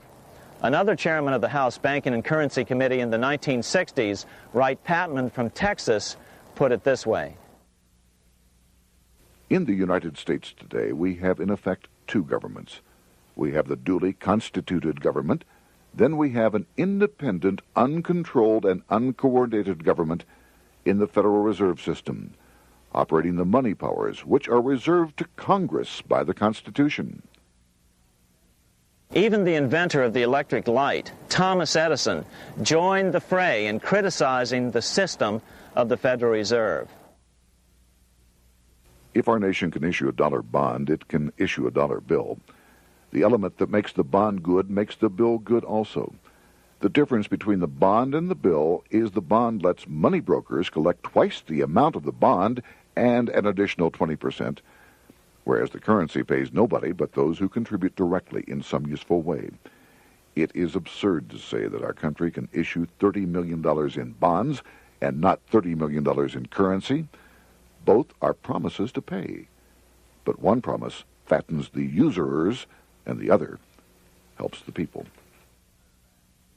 3 years after the passage of the Federal Reserve Act, even President Wilson began to have second thoughts about what had been unleashed during his first term in office. We have come to be one of the worst ruled, one of the most completely controlled governments in the civilized world, no longer a government of free opinion, no longer a government by a vote of the majority, but a government by the opinion and duress of a small group of dominant men. Some of the biggest men in the United States in the field of commerce and manufacture are afraid of something. They know that there is a power somewhere so organized, so subtle, so watchful, so interlocked, so complete, so pervasive, that they had better not speak above their breath when they speak in condemnation of it. Before his death in 1924, President Wilson realized the full extent of the damage he had done to America when he confessed, "I have unwittingly ruined my government." So finally, the money changers, those who profit by manipulating the amount of money in circulation, had their privately owned central bank installed again in America. The major newspapers, which they also owned, hailed passage of the Federal Reserve Act of 1913, telling the public that now depressions could be scientifically prevented. The fact of the matter was that now depressions could be scientifically created.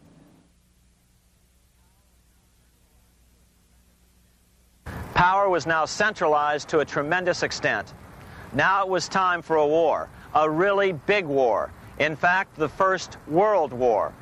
Of course, to the central bankers, the political issues of war don't matter nearly as much as the profit potential, and nothing creates debts like warfare. England was the best example at that time. During the 119-year period between the founding of the Bank of England and Napoleon's defeat at Waterloo, England had been at war for 56 years, and much of the remaining time she'd been preparing for war. In World War I, the German Rothschilds loaned money to the Germans, the British Rothschilds loaned money to the British, and the French Rothschilds loaned money to the French. In America, J.P. Morgan was the sales agent for war materials to both the British and the French. In fact, 6 months into the war, Morgan became the largest consumer on earth, spending $10 million a day. His offices here at 23 Wall Street were mobbed by brokers and salesmen trying to cut a deal. In fact, it got so bad that the bank had to post guards at every door and at the partners' homes as well. Many other New York bankers made out as well from the war. President Wilson appointed Bernard Baruch to head the War Industries Board. According to historian James Perloff, both Baruch and the Rockefellers profited by some $200 million during the war. But profits were not the only motive. There was also revenge. The money changers never forgave the czars for their support of Lincoln during the Civil War. Also, Russia was the last major European nation to refuse to give in to the privately owned central bank scheme. 3 years after World War I broke out, the Russian Revolution toppled the Tsar and installed the scourge of communism. Jacob Schiff of Kuhn Loeb and Company bragged from his deathbed that he had spent $20 million towards the defeat of the Tsar. Money was funneled from England to support the revolution as well. Why would some of the richest men in the world financially back communism, the system that was openly vowing to destroy the so-called capitalism that made them wealthy? Researcher Gary Allen explained it this way. If one understands that socialism is not a share the wealth program, but is, in reality, a method to consolidate and control the wealth, then the seeming paradox of super-rich men promoting socialism becomes no paradox at all. Instead, it becomes logical, even the perfect tool of power-seeking megalomaniacs. Communism, or more accurately socialism, is not a movement of the downtrodden masses, but of the economic elite. As W. Cleon Skousen put it, In his 1970 book, The Naked Capitalist, power from any source tends to create an appetite for additional power. It was almost inevitable that the super-rich would one day aspire to control not only their own wealth, but the wealth of the whole world. To achieve this, they were perfectly willing to feed the ambitions of the power-hungry political conspirators who were committed to the overthrow of all existing governments and the establishments of a central worldwide dictatorship. but what if these revolutionaries get out of control and try to seize power from the super-rich? After all, it was Mao Zedong who in 1938 stated his position concerning power. Political power grows out of the barrel of a gun. The Wall Street, London axis elected to take the risk. The master planners attempted to control revolutionary communist groups by feeding them vast quantities of money when they obeyed and contracting their money supply or even financing their opposition if they got out of control. Lenin began to understand that although he was the absolute dictator of the new Soviet Union, he was not pulling the financial strings. Someone else was silently in control. The state does not function as we desired. The car does not obey. A man is at the wheel and seems to lead it, but the car does not drive in the desired direction. It moves as another force wishes.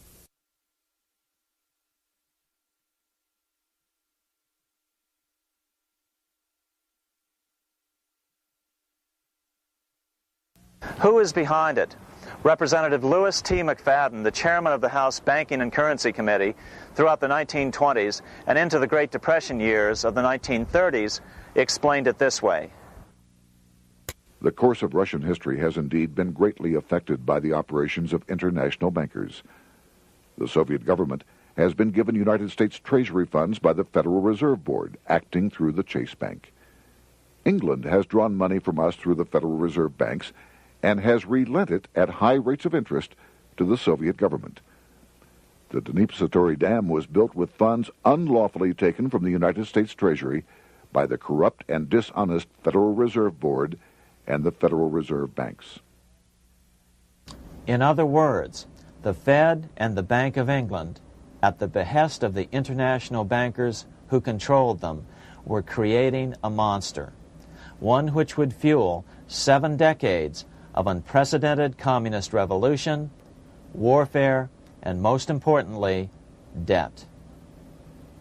In case you think there's some chance that the money changers got communism going and then lost control, in 1992, the Washington Times reported that Russian President Boris Yeltsin was upset that most of the incoming foreign aid was being siphoned off, quote, straight back into the coffers of Western banks in debt service, close quote. No one in his right mind would claim that a war as large as World War I had a single cause. Wars are complex things with many causative factors. But on the other hand, it would also be equally foolish to ignore as a prime cause of World War I those who would profit the most from the war. The role of the money changers is no wild conspiracy theory.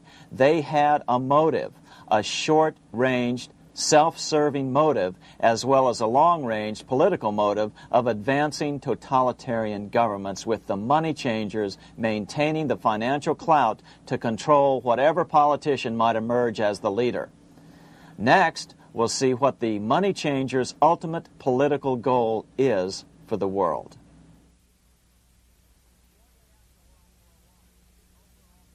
Shortly after World War I, the overall political agenda of the money changers began to be clear. Now that they controlled national economies individually, the next step was the ultimate form of consolidation, world government.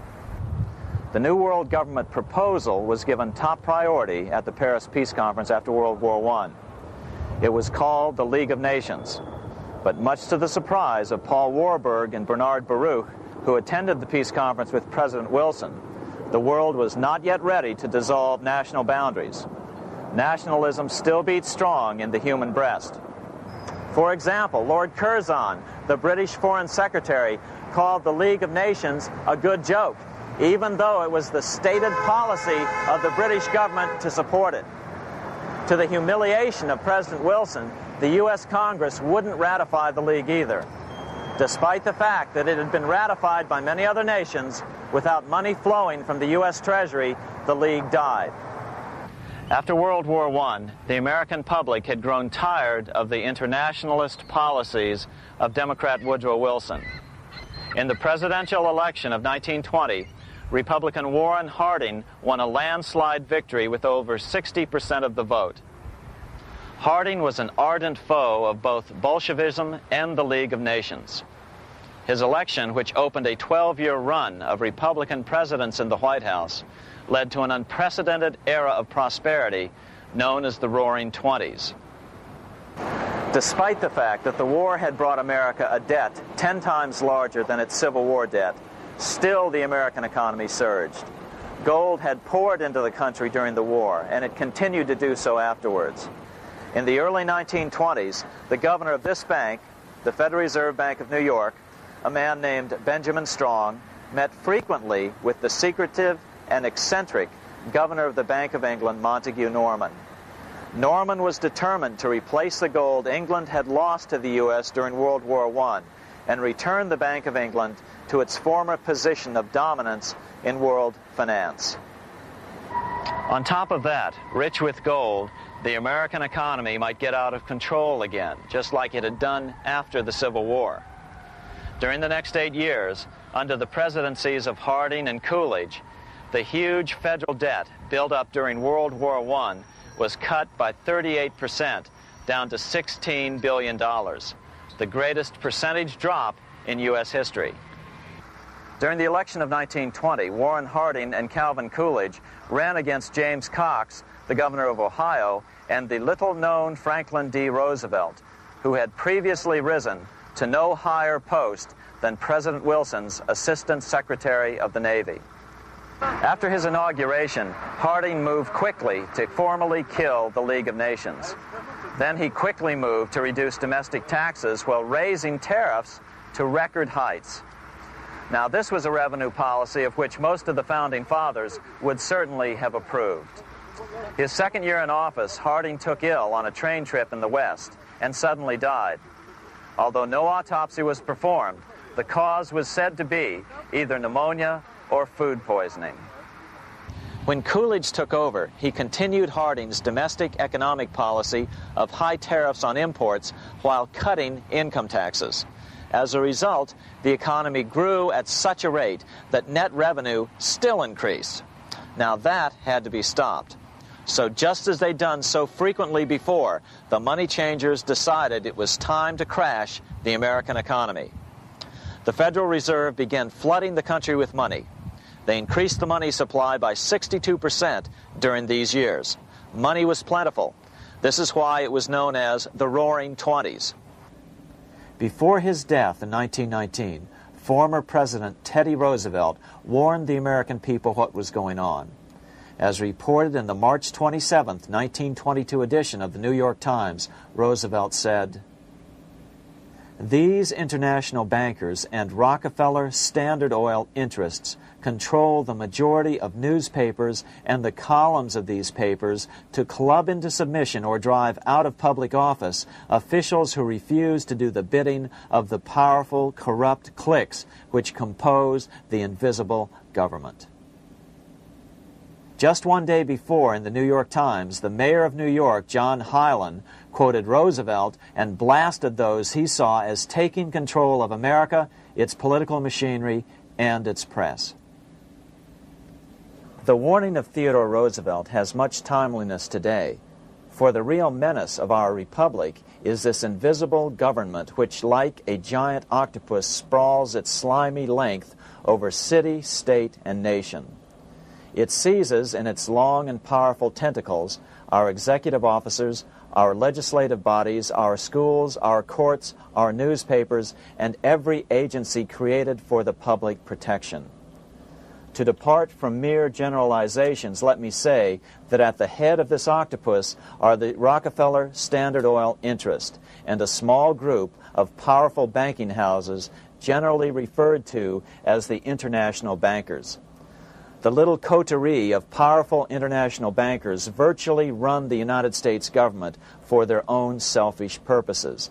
They practically control both parties, write political platforms, make cat's paws of party leaders, use the leading men of private organizations, and resort to every device to place a nomination for high public office only such candidates as will be amenable to the dictates of corrupt big business. These international bankers and Rockefeller Standard Oil interests control the majority of newspapers and magazines in this country. Why didn't people listen to such strong warnings and demand that Congress reverse its 1913 passage of the Federal Reserve Act? Because remember, it was the 1920s. A steady increase in bank loans contributed to a rising market. In other words, just as it is today, in times of prosperity, no one wants to worry about economic issues. But there was a dark side to all this prosperity. Businesses expanded and became strung out on credit. Speculation in the booming stock market became rampant. Although everything looked rosy, it was a castle made of sand. When all was in readiness, in April of 1929, Paul Warburg, the father of the Federal Reserve, sent out a secret advisory warning his friends that a collapse and nationwide depression was certain. In August of 1929, the Fed began to tighten money. It is not a coincidence that the biographies of all the Wall Street giants of that era, John D. Rockefeller, J.P. Morgan, Bernard Baruch, etc., all marvel that they got out of the stock market just before the crash and put all their assets in cash or gold. On October 24th, 1929, the big New York bankers called in their 24-hour broker call loans. This meant that both stockbrokers and customers had to dump their stocks on the market to cover their loans, no matter what price they had to sell them for. As a result, the market tumbled, and that day was known as Black Thursday. According to John Kenneth Galbraith, writing in The Great Crash, 1929, at the height of the selling frenzy, Bernard Baruch brought Winston Churchill into the visitors' gallery of the New York Stock Exchange here to witness the panic and impress him with his power over the wild events down on the floor. Congressman Louis McFadden, chairman of the House Committee on Banking and Currency from 1920 to 1931, knew who to blame.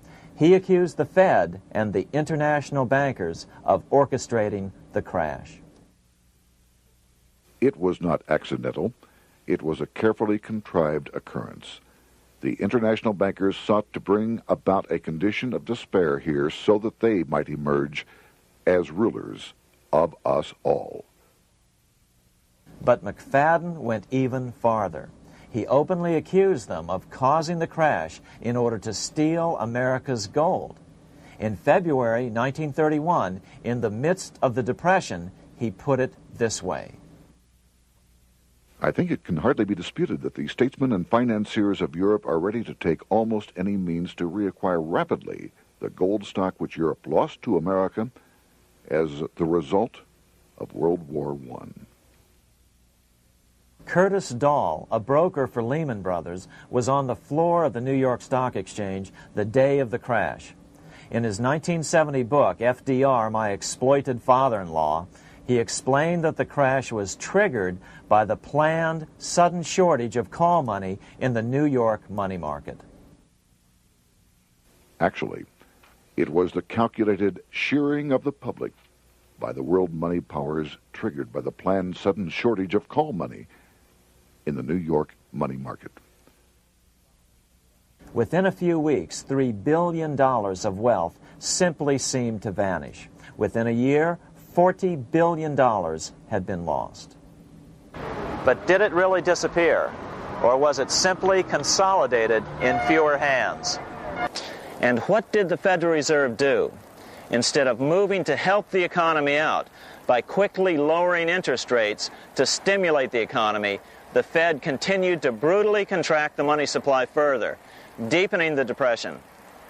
Between 1929 and 1933, the Fed reduced the money supply by an additional 33%. Although most Americans have never heard that the Fed was the cause of the Depression, this is well known among top economists. Milton Friedman, the Nobel Prize-winning economist now of Stanford University, said the same thing in a National Public Radio interview in January of 1996. The Federal Reserve definitely caused the Great Depression by contracting the amount of currency in circulation by 1/3 from 1929 to 1933. But the money lost by most Americans during the Depression didn't just vanish. It was just redistributed into the hands of those who had gotten out just before the crash and had purchased gold, which is always a safe place to put your money just before a depression. But America's money also went overseas. Incredibly, as President Hoover was heroically trying to rescue banks and prop up businesses, with millions of Americans starving as the Great Depression deepened, millions of dollars were being spent rebuilding Germany from damage sustained during World War I. 8 years before Hitler would invade Poland, Representative Louis McFadden, chairman of the House Banking and Currency Committee, warned Congress that Americans were paying for Hitler's rise to power. After World War I, Germany fell into the hands of the German international bankers. Those bankers bought her, and they now own her lock, stock, and barrel.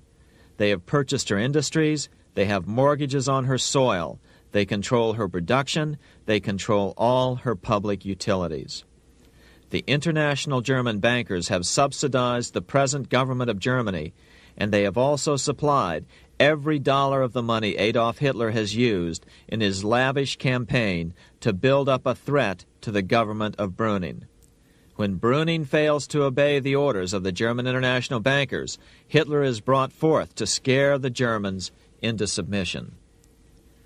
Through the Federal Reserve Board, over $30 billion of American money has been pumped into Germany. You have all heard of the spending that's taken place in Germany.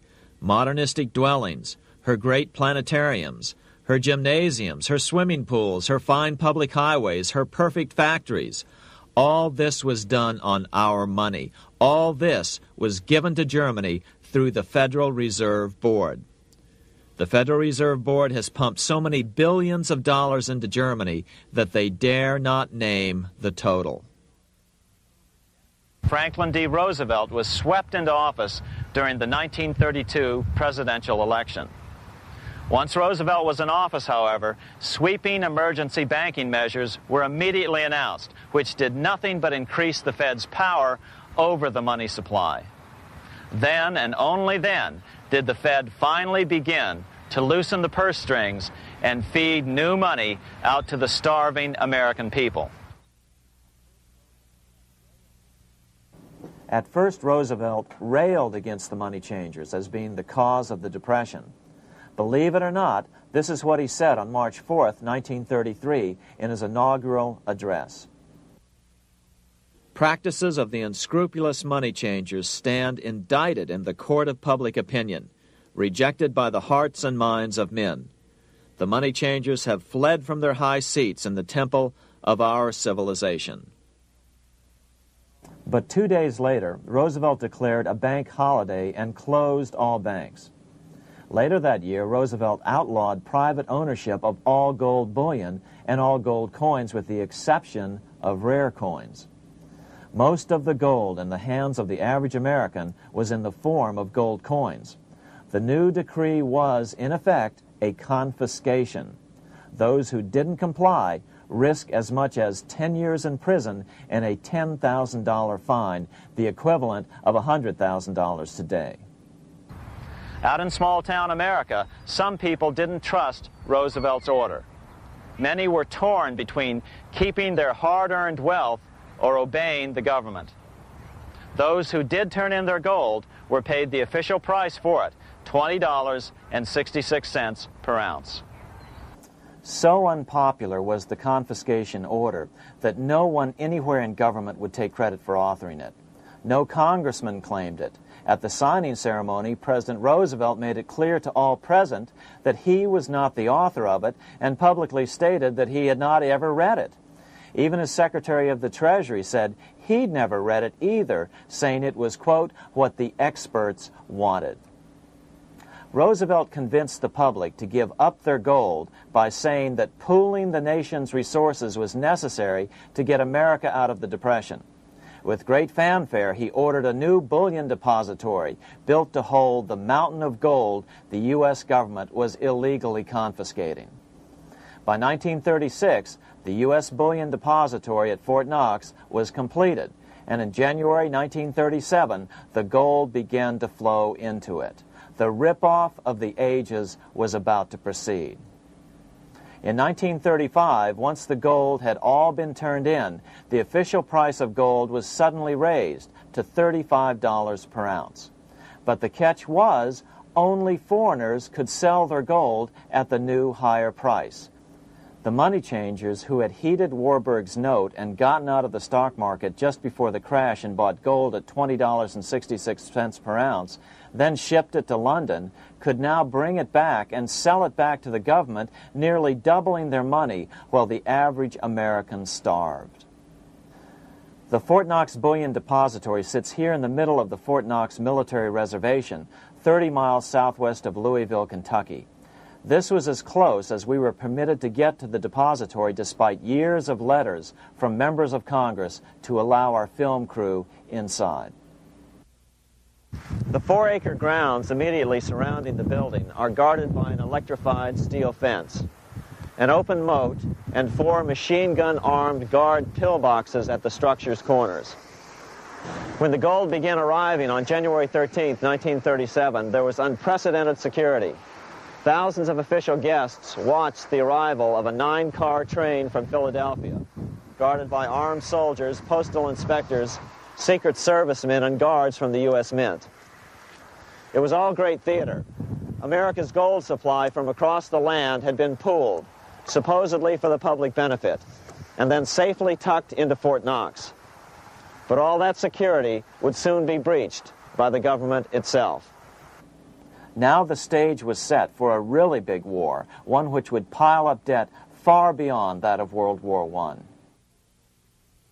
For example, in 1944 alone, the U.S. national income was only $183 billion, yet $103 billion was spent on the war. This was 30 times the spending rate during World War I. In fact, the American taxpayer picked up 55% of the total Allied cost of the war. But equally important, virtually every nation involved in World War II greatly multiplied their debt. In the U.S., for example, federal debt went from $43 billion in 1940 up to $257 billion in 1950, an increase of 598%. Between 1940 and 1950, Japanese debt swelled 1,348%. French debt grew 583%, and Canadian debt soared 417%. After the war, the world was now divided into 2 economic camps: communist command economies on the one hand versus monopoly capitalists on the other, set to fight it out in one perpetual and highly profitable arms race. It was finally time for the central bankers to embark in earnest on their 3-step plan to centralize the economic systems of the entire world and finally bring about their global government or New World Order. The phases of this plan were: Step 1, central bank domination of national economies worldwide. Step 2, centralize regional economies through organizations such as the European Monetary Union and regional trade unions such as NAFTA. Step 3, centralize the world economy through a world central bank, a world money, and ending national independence through abolition of all tariffs by treaties like GATT. Step 1 was completed long ago. Steps 2 and 3 are far advanced, nearing completion. What about gold? Among central banks, the largest holder of gold is now the IMF. It and central banks now control 2/3 of the world's gold supply, giving them the ability to manipulate the gold market. Remember the money changer's golden rule: he who has the gold makes the rules. But before we get into solutions to our problem, let's take a look at what happened to all that gold in Fort Knox. Because if we don't understand that the gold has been stolen, we'll allow ourselves to be stampeded into the wrong solution, a gold-backed currency. Most Americans still believe that the gold is still here at Fort Knox. At the end of World War II, Fort Knox contained over 700 million ounces of gold, an incredible 70% of all the gold in the world. How much remains? No one knows.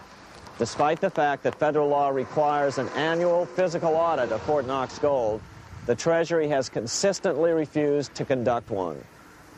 The truth is that a reliable audit of whatever remains here has not been conducted since President Eisenhower ordered one in 1953. Where did America's gold in Fort Knox go? Over the years, it was sold off to European money changers at the $35 per ounce price. Remember, this was during a time when it was illegal for Americans to buy any of their own gold from Fort Knox.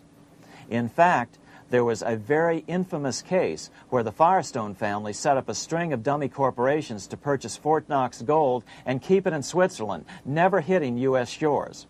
They were eventually caught, however, and successfully prosecuted. Finally, by 1971, all the pure gold had been secretly removed from Fort Knox, drained back to London. Once the gold was gone from Fort Knox, President Nixon closed the gold window by repealing Roosevelt's Gold Reserve Act of 1934, finally making it legal once again for Americans to buy gold. Naturally, gold prices immediately began to soar. 9 years later, gold sold for $880 per ounce, 25 times what the gold in Fort Knox was sold for. One would think that eventually someone in the government would get wind of what was happening and blow the whistle. The largest fortune in the history of the world stolen. Shades of the old James Bond film, Goldfinger.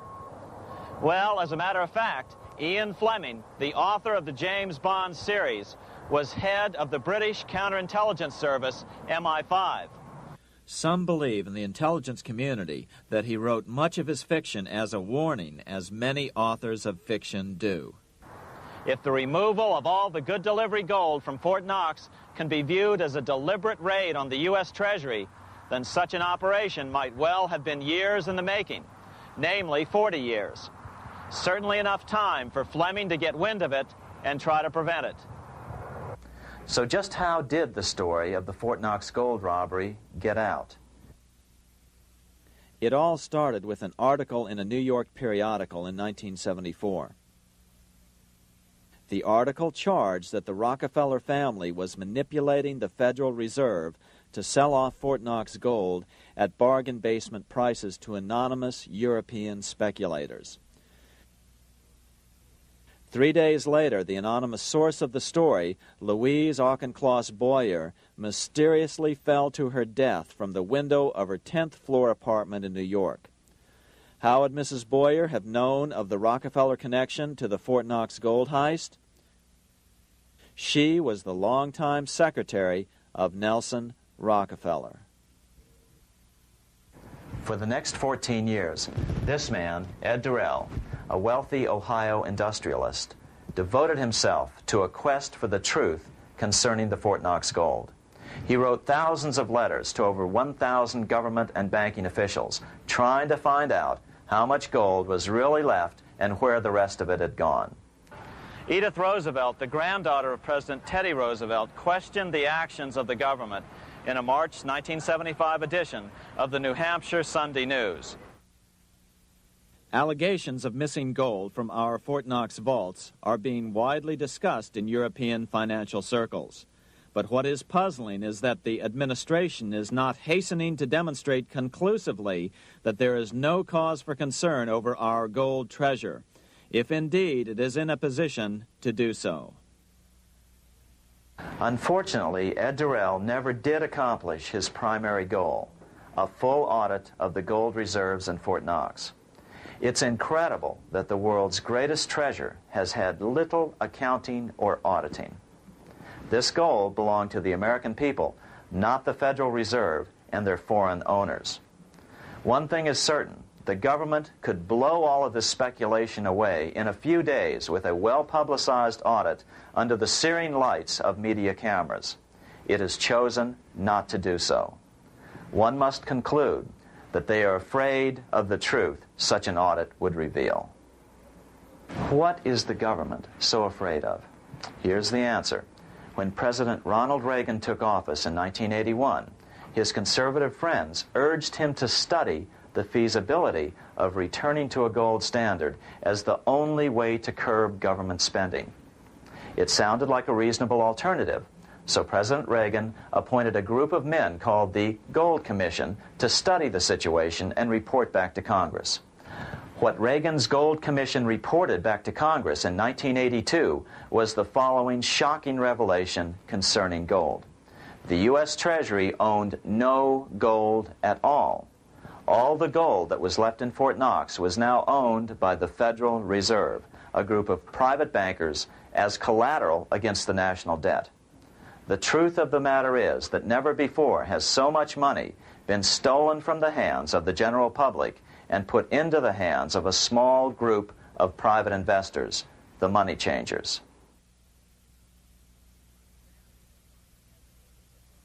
I'm standing in front of the headquarters of the International Monetary Fund located in Washington, D.C. Across the street, right over there, is the headquarters of the World Bank.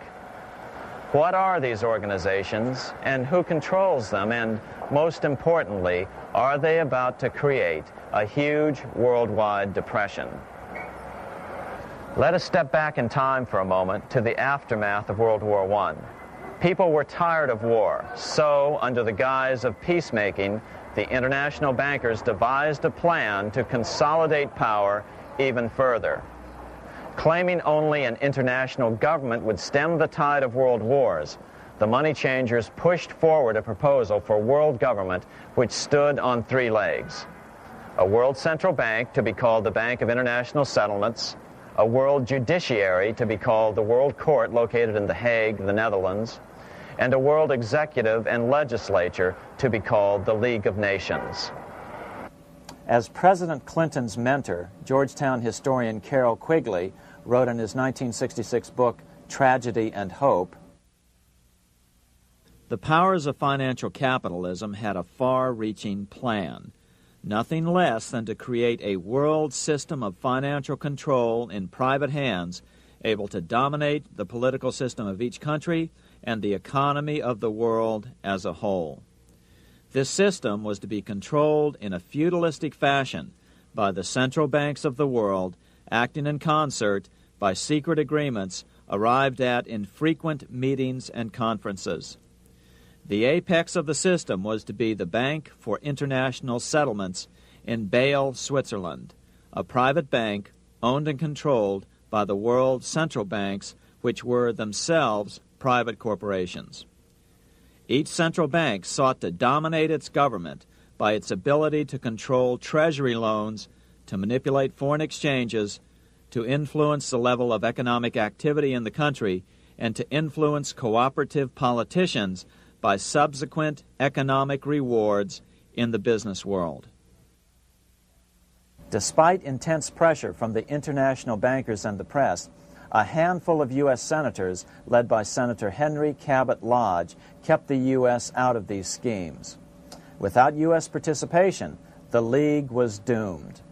Incredibly, even though the U.S. rejected the World Central Bank, the BIS, the New York Federal Reserve ignored its government and arrogantly sent representatives to Switzerland to participate in the central bankers' meeting right up until 1994, when the U.S. was finally officially dragged into it. Their world government schemes thwarted, the bankers resorted to the old formula, another war to wear down the resistance to world government while reaping handsome profits.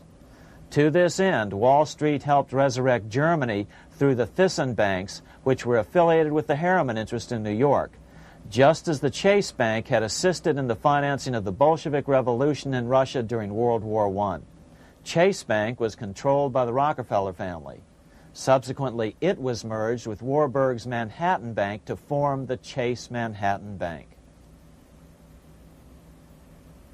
Now this has merged with Chemical Bank of New York, making it the largest Wall Street bank. Their strategy worked. Even before World War II was over, world government was back on track. In 1944, at Bretton Woods, New Hampshire, the International Monetary Fund and the World Bank were approved with full U.S. participation.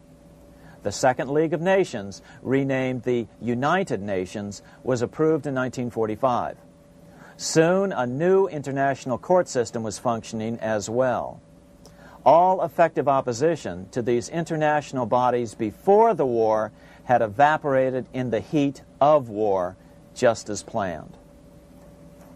These new organizations simply repeated on a world scale what the National Banking Act of 1864 and the Federal Reserve Act of 1913 had established in the U.S. They created a banking cartel composed of the world's central banks, which gradually assumed the power to dictate credit policies to the banks of all the nations. For example, just as the Federal Reserve Act authorized the creation of a new national fiat currency called Federal Reserve Notes, the IMF has been given the authority to issue a world fiat money called Special Drawing Rights, or SDRs. To date, the IMF has created in excess of $30 billion worth of SDRs. Member nations are being pressured to make their currencies fully exchangeable for SDRs. In 1968, Congress approved laws authorizing the Fed to accept SDRs as reserves in the U.S. and to issue Federal Reserve notes in exchange for SDRs. What does that mean? It means that in the U.S., SDRs are already a part of our lawful money. And what about gold? SDRs are already partially backed by gold. And with 2/3 of world gold now in the hands of central banks, the money changers can go about structuring the world's economic future in whichever way they deem most profitable. Keep in mind, just as the Fed is controlled by its Board of Governors, the IMF is controlled by its Board of Governors, which are either the heads of the different central banks or the heads of the various national treasury departments dominated by their central banks. Voting power in the IMF gives the U.S. and the U.K., that is to say the Fed and the Bank of England, effective control. Just as the Fed controls the amount of money in the U.S., the BIS, IMF, and World Bank control the money supply for the world. So we see the repetition of the old Goldsmiths fraud replicated on the national scale with central banks like the Fed and on the international scale by the three arms of the World Central Bank. Is this organization of the BIS, the IMF, and the World Bank, which we refer to collectively as the World Central Bank, presently expanding and contracting world credit? Yes. Regulations put into effect in 1988 by the BIS required the world's bankers to raise their capital and reserves to 8% of liabilities by 1992. Increased capital requirements put an upper limit to the fractional reserve lending, similar to the way cash reserve requirements do. What has this seemingly insignificant regulation made in a Swiss city 8 years ago meant to the world? It means our banks cannot loan more and more money to buy more and more time before the next depression, as a maximum loan ratio is now set. It means those nations with the lowest bank reserves in their systems have already felt the terrible effects of this credit contraction as their banks scrambled to raise money to increase their reserves to 8%. To raise the money, they had to sell stocks, which depressed their stock markets and began the depression first in their countries. Japan, which in 1988 had among the lowest capital and reserve requirements and thus was the most affected by the regulation, has experienced a financial crash which began almost immediately in 1989, which has wiped out a staggering 50% of the value of its stock market since 1990 and 60% of the value of its commercial real estate. The Bank of Japan has lowered its interest rates to 0.5%, practically giving away money to resurrect the economy, but still the depression worsens. Due to the $20 billion U.S. bailout of Mexico, the financial collapse in that nation is already known here. Yet despite the bailout, the economy continues to be a disaster. One huge debt after another is rolled over as new loans are being made simply to enable Mexico to pay the interest on the old loans. In the south of Mexico, the poor have been in open revolt as every spare peso is being siphoned out of the country to make interest payments. It is important to note that a radical transfer of power is taking place as nations become subservient to a supranational world central bank controlled by a handful of the world's richest bankers. As the IMF creates more and more SDRs by the stroke of a pen on IMF ledgers, more and more nations borrow them to pay interest on their mounting debts and gradually fall under the control of the faceless bureaucrats of the World Central Bank. As the worldwide depression worsens and spreads, this will give the World Central Bank the power of economic life and death over these nations. It will decide which nations will be permitted to receive further loans and which nations will starve. Despite all the rhetoric about development and the alleviation of poverty, the result is a steady transfer of wealth from the debtor nations to the money changers' central banks which control the IMF and the World Bank. For example, in 1992, the Third World debtor nations, which borrowed from the World Bank, paid $198 million more to the central banks of the developed nations for World Bank-funded purposes than they received from the World Bank. All this increases their permanent debt in exchange for temporary relief of poverty caused by prior borrowings. Already, these repayments exceed the amount of the new loans. By 1992, Africa's external debt had reached $290 billion, 2.5 times greater than in 1980, resulting in skyrocketing infant mortality rates and unemployment, deterioration of schools, housing, and the general health of the people. The entire world faces the immeasurable suffering already destroying the Third World and now Japan, all for the benefit of the money changers. As one prominent Brazilian politician put it, "The Third World War has already started. It is a silent war, not for that reason any less sinister. The war is tearing down Brazil, Latin America, and practically all the Third World. Instead of soldiers dying, there are children. It is a war over the Third World debt, one which has as its main weapon interest, a weapon more deadly than the atom bomb, more shattering than a laser beam."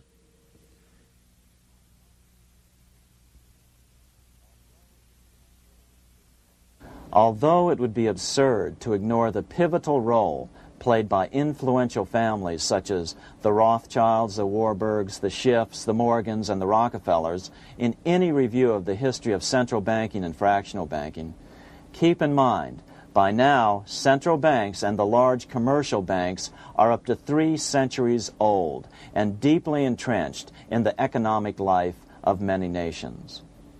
These banks are no longer dependent on clever individuals such as a Nathan Rothschild. Years ago, the question of ownership was important, but no longer. For example, both the Bank of England and the Bank of France were nationalized after World War II, and nothing changed, nothing at all. They endure and continue to grow, now protected by numerous laws, paid politicians, and mortgaged media, untouched by the changing of generations. 3 centuries have given them an aura of respectability. The old school tie is now worn by the 6th generation son, who's been raised in a system that he may never question as he is named to serve on the governing boards of countless philanthropic organizations. To focus attention today on individuals or families, or to attempt to sort out the current holders of power, serves little useful purpose and would be a distraction from the cure. The problem is far bigger than that. It is the corrupt banking system that was and is being used to consolidate vast wealth into fewer and fewer hands that is our current economic problem. Change the names of the main players now, and the problem will neither go away nor even miss a beat. Likewise, among the hordes of bureaucrats working in the World Bank, central banks, and international banks, only a tiny fraction have any idea of what's really going on. No doubt they'd be horrified to learn that their work is contributing to the terrible impoverishment and gradual enslavement of mankind to a few incredibly rich plutocrats. So really, there's no use in emphasizing the role of individuals anymore. And the problem even transcends the normal spectrum of political right and left. Both communism and socialism, as well as monopoly capitalism, have been used by the money changers. Today, they profit from either side of the new political spectrum. The big government, welfare state on the so-called left wing versus the neoconservative, laissez-faire capitalists who want big government totally out of their lives on the right wing. Either way, the bankers win. Monetary reform is the most important political issue facing this nation. That clarified, let's proceed to the conclusions in the spirit Lincoln declared, with malice towards none, with charity towards all. At the start of this video, we ask a number of troubling questions. Let's be sure we've answered them. What's going on in America today? Why are we over our heads in debt? Why can't the politicians bring debt under control? Why are we over our heads in debt? Because we're laboring under a debt money system that is designed and controlled by private bankers. Now, some will argue that the Federal Reserve System is a quasi-governmental agency.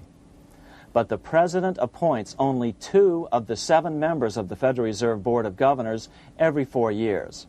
And he appoints them to 14-year terms, far longer than his own.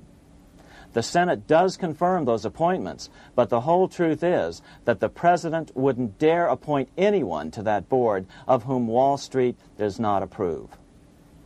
Of course, this does not preclude the possibility that some honorable men may be appointed to the Board of Governors. But the fact is that the Fed is specifically designed to operate independently of our government, as are nearly all other central banks. Some argue that the Fed promotes monetary stability. We saw the current head of the Bank of England, Eddie George, claim that this was the most important role of a central bank. In fact, the Fed's record of stabilizing the economy shows it to be a miserable failure in this regard. Within the first 25 years of its existence, the Fed caused 3 major economic downturns, including the Great Depression, and for the last 30 years has shepherded the American economy into a period of unprecedented inflation. Again, this is not some wild conspiracy theory. It's a well-known fact among top economists.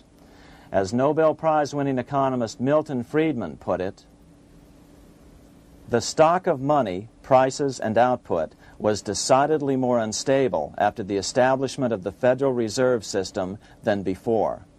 The most dramatic period of instability in output was, of course, the period between the 2 wars, which includes the severe monetary contractions of 1920-21, 1929-33, and 1937-38. No other 20-year period in American history contains as many as 3 such severe contractions. This evidence persuades me that at least a third of the price rise during and just after World War I is attributable to the establishment of the Federal Reserve System, and that the severity of each of the major contractions, 1920-21, 1929-33, and 1937-38, is directly attributable to acts of commission and omission by the reserve authorities. Any system which gives so much power and so much discretion to a few men so that mistakes, excusable or not, can have such far-reaching effects is a bad system. It is a bad system to believers in freedom just because it gives a few men such power without any effective check by the body politic. This is the key political argument against an independent central bank. To paraphrase Clemenceau, money is much too serious a matter to be left to the central bankers. We must learn from our history before it is too late. Why can't politicians control the federal debt? Because all our money is created out of debt. Again, it's a debt money system. Our money is created initially by the purchase of U.S. bonds.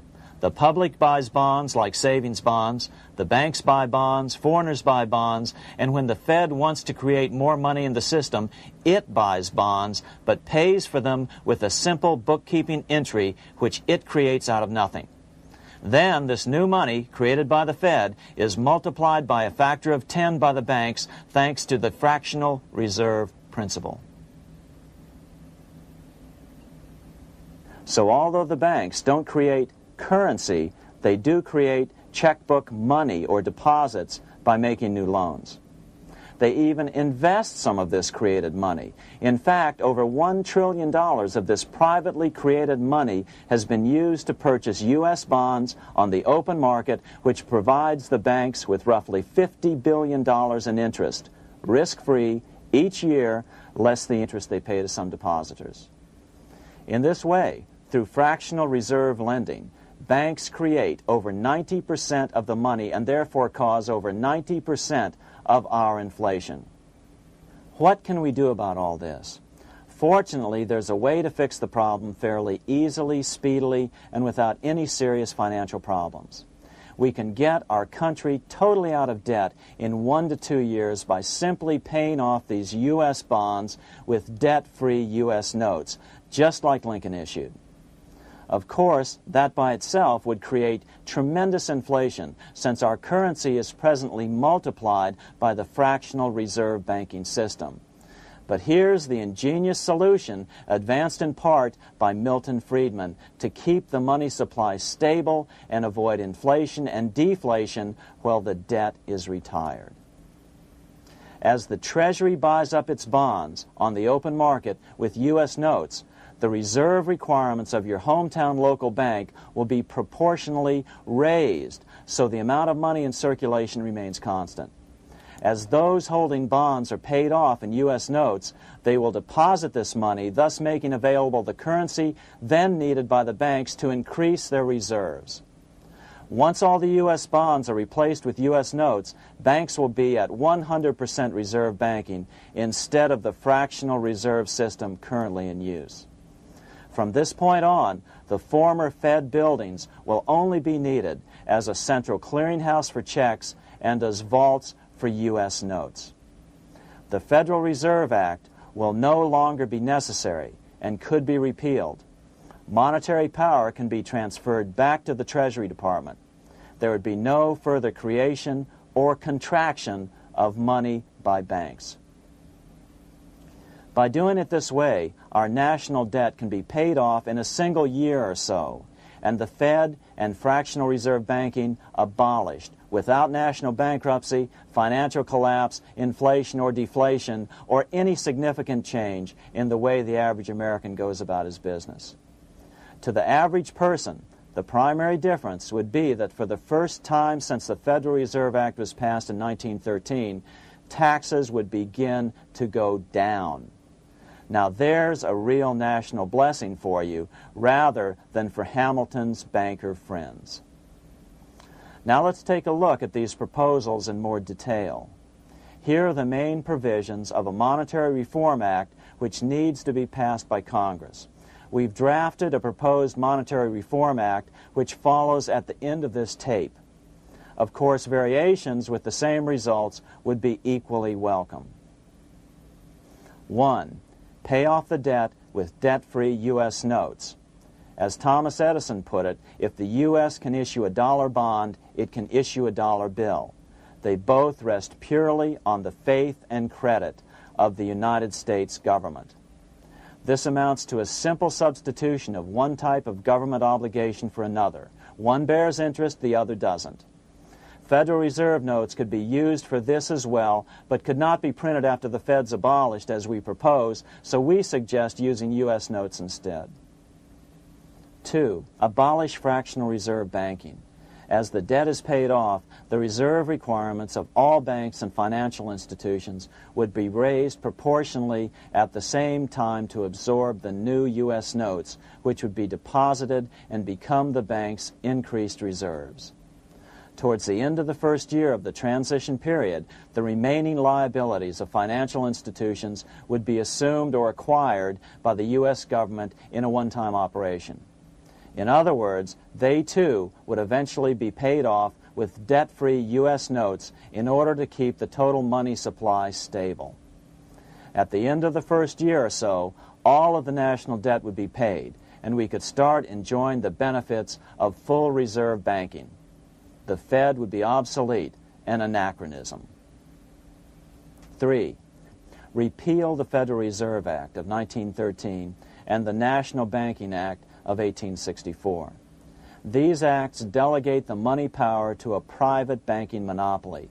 They must be repealed, and the money power handed back to the Department of Treasury, where they were initially under President Abraham Lincoln. No banker or person in any way affiliated with financial institutions should be allowed to regulate banking. After the first two reforms, these acts would serve no useful purpose anyway, since they relate to a fractional reserve banking system. 4. Withdraw the U.S. from the IMF, the BIS, and the World Bank. These institutions, like the Federal Reserve, are designed to further centralize the power of the international bankers over the world's economy, and the U.S. must withdraw from them. Their harmless functions, such as currency exchange, can be accomplished either nationally or in new organizations limited to those functions. Such a monetary reform act would guarantee that the amount of money in circulation would stay very stable, causing neither inflation nor deflation. Remember, for the last 3 decades, the Fed has doubled the American money supply every 10 years. That fact and fractional reserve banking are the real causes of inflation and the reduction in our buying power, a hidden tax. These and other taxes are the real reasons both parents now have to work just to get by. The money supply should increase slowly to keep prices stable, roughly in proportion to population growth, about 3% per year, not at the whim of a group of bankers meeting in secret. In fact, all future decisions on how much money will be in the American economy must be made based on statistics of population growth and the price level index. The new monetary regulators and the Treasury Department, perhaps called the Monetary Committee, would have absolutely no discretion in this matter except in time of declared war. This would ensure a steady, stable money growth of roughly 3% per year, resulting in stable prices and no sharp changes in the money supply. To make certain the process is completely open and honest, all deliberations would be public, not secret, as meetings of the Fed's Board of Governors are today. How do we know this will work? Because these steps remove the 2 major causes of economic instability, the Fed and fractional reserve banking, and the newest one as well, the BIS, Bank of International Settlements. But most importantly, the danger of a severe depression would be eliminated. Let's listen to Milton Friedman on the single cause of severe economic depressions. I know of no severe depression in any country or any time that was not accompanied by a sharp decline in the stock of money, and equally of no sharp decline in the stock of money that was not accompanied by a severe depression. Issuing our own currency is not a radical solution. It's been advocated by Presidents Jefferson, Madison, Jackson, Van Buren, and Lincoln. But it's been used at different times throughout Europe as well. Perhaps the best example is one of the small islands off the coast of France in the English Channel. Called Guernsey, It's been using debt-free money issues to pay for large building projects for nearly 200 years. Here we are on Guernsey, and this is the Guernsey Flower and Vegetable Market. Guernsey is one of the most successful examples of just how well a debt-free money system can work. In 1815, a committee was appointed to investigate how best to finance this new market. The impoverished island could not afford more new taxes, so the state's fathers decided to try a revolutionary idea: issue their own paper money. They were just colorful paper notes, backed by nothing, but the people of this tiny island agreed to accept them and trade with them. To be sure they circulated widely, they were declared to be good for the payment of taxes. Of course, this idea was nothing new. It was exactly what America had done before the American Revolution, and there are many other examples throughout the world. But it was new to Guernsey, and it worked miracles. This market is still in use, and remember, it was built for no debt to the people of this island state. But what if we follow Guernsey's example? How would the bankers react to these reforms? Certainly the international bankers' cartel will oppose reforms that do away with their control of the world's economies as they have in the past. But it is equally certain that Congress has the constitutional authority and responsibility to authorize the issuance of debt-free money, U.S. notes, and to reform the very banking laws it ill-advisedly enacted. Undoubtedly, the bankers will claim that issuing debt-free money will cause severe inflation or make other dire predictions. But remember, it is fractional reserve banking which is the real cause of over 90% of all inflation, not whether debt-free U.S. notes are used to pay for government deficits.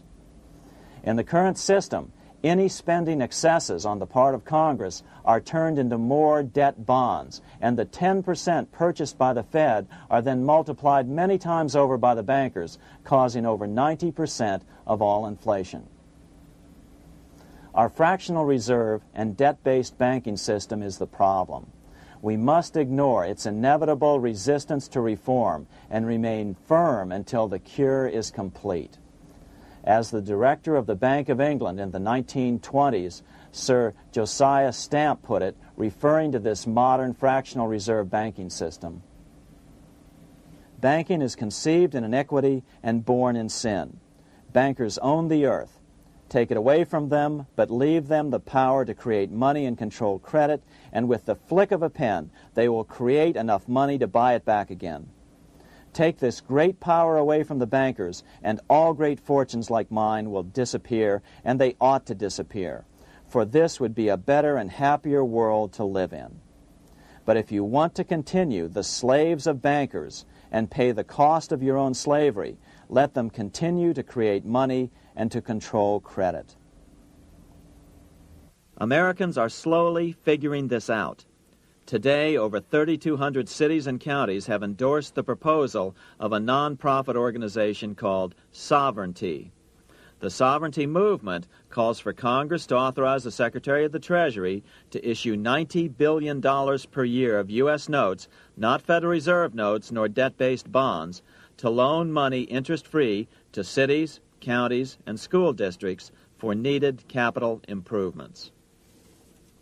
Remarkably, and to their praise, the Community Bankers Association of Illinois, representing 515 member banks, has endorsed this sovereignty proposal, a good step in the right direction. As Milton Friedman has repeatedly pointed out, no severe depression can occur without a severe contraction of money. In our system, only the Fed, the Bank of International Settlements, with U.S. bankers' cooperation, or a combination of the largest Wall Street banks could cause a depression. In other words, our economy is so huge and resilient, a depression just can't happen by accident. Unless we reform our banking system, they will always have that power.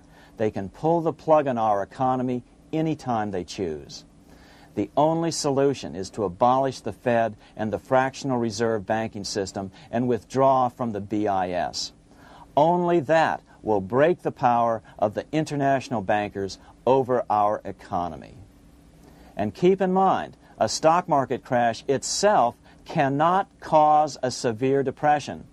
Only the severe contraction of our money supply can cause a severe depression. The stock market crash of 1929 only wiped out market speculators, mostly the small to medium ones, resulting in $3 billion in wealth changing hands. But it served as a smokescreen for a 33% contraction in credit by the Fed over the next 4 years, which resulted in over $40 billion in wealth from the American middle class being transferred to the big banks. Then, despite impotent howls of protest from a divided Congress, the independent Fed kept the money supply contracted for a full decade. Only World War II ended the terrible suffering the Fed inflicted on the American people. In a depression, the remaining wealth of the debt-burdened American middle class will be wiped out by unemployment, declining wages, and the resulting foreclosures. If we start to act to reform our monetary system, the money changers may do what they did in 1929 and then the 1930s, crash the stock market and use that as a smokescreen while contracting the money supply. But if we're determined to fight to regain control over our money, we can come out of it fairly quickly, perhaps in only a very few months, as U.S. notes begin to circulate and replace the money withdrawn by the bankers. The longer we wait, the greater the danger we'll permanently lose control of our nation. But some still wonder why the international bankers would want to cause a depression. Wouldn't that be killing the goose that is currently laying all those golden interest eggs? Remember what Larry Bates said at the first of this videotape. You see, in periods of economic upheaval, in economic crisis, wealth is not destroyed. It is merely transferred. Do we have any hints as to what the money changers have in store for us? Here's what David Rockefeller, the chairman of Chase Manhattan Bank, the largest Wall Street bank, had to say. We are on the verge of a global transformation. All we need is the right major crisis and the nation will accept the New World Order. So, crisis is needed to fulfill their plans quickly. The only question is when the crisis will occur.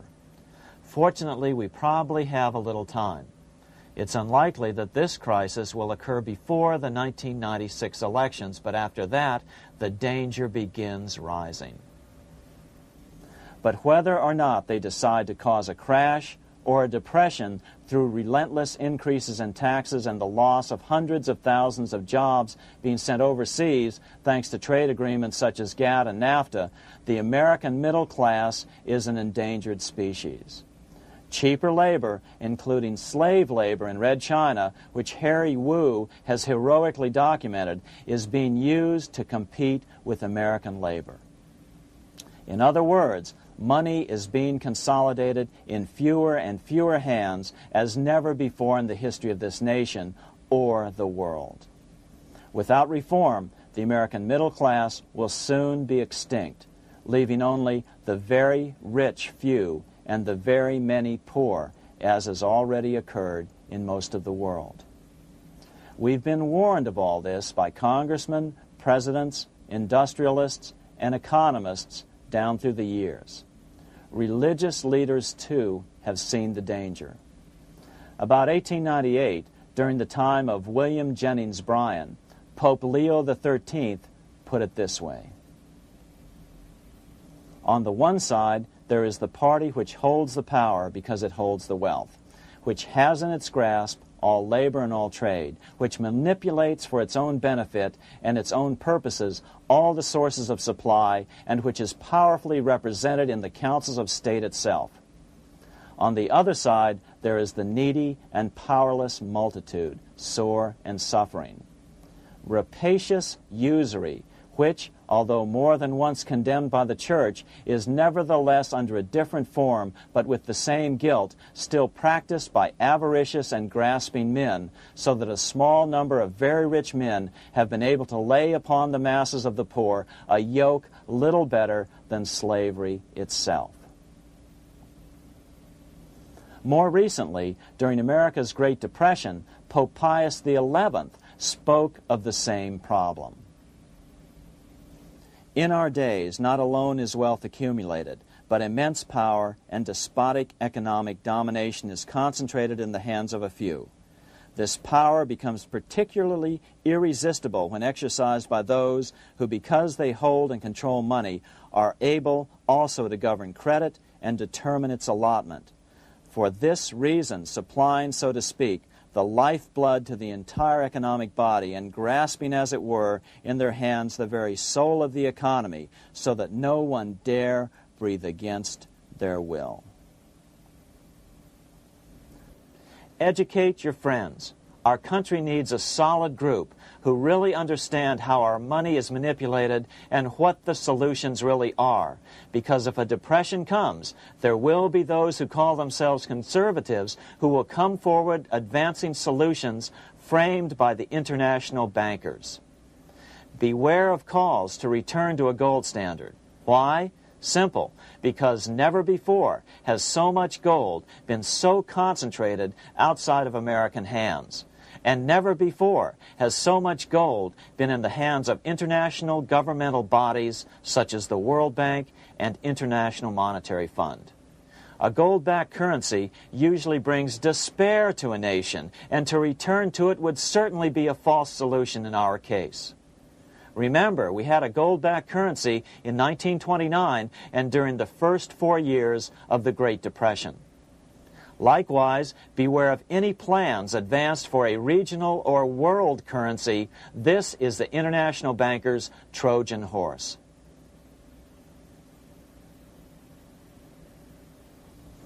Educate your member of Congress. It only takes a few persuasive members to make the others pay attention. Most congressmen just don't understand the system. Some understand it, but are so influenced by bank PAC contributions that they ignore it, not realizing the gravity of their neglect. We hope we've made a valuable contribution to the national debate on monetary reform. It remains for each man to do his duty, consistent with his state in life. May God give us the light to help reform our nation and ourselves.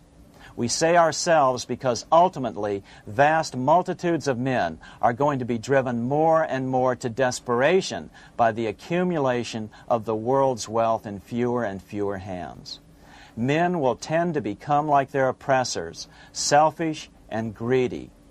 Rather, let's keep in mind during this period of reform a warning not to lose sight of greater things, as Pope Pius XI put it. For what will it profit men that a more prudent distribution and use of riches make it possible for them to gain even the whole world, if thereby they suffer the loss of their own souls? What will it profit to teach them sound principles in economics, if they permit themselves to be so swept away by selfishness, by unbridled and sordid greed, that hearing the commandments of the Lord, they do all things contrary?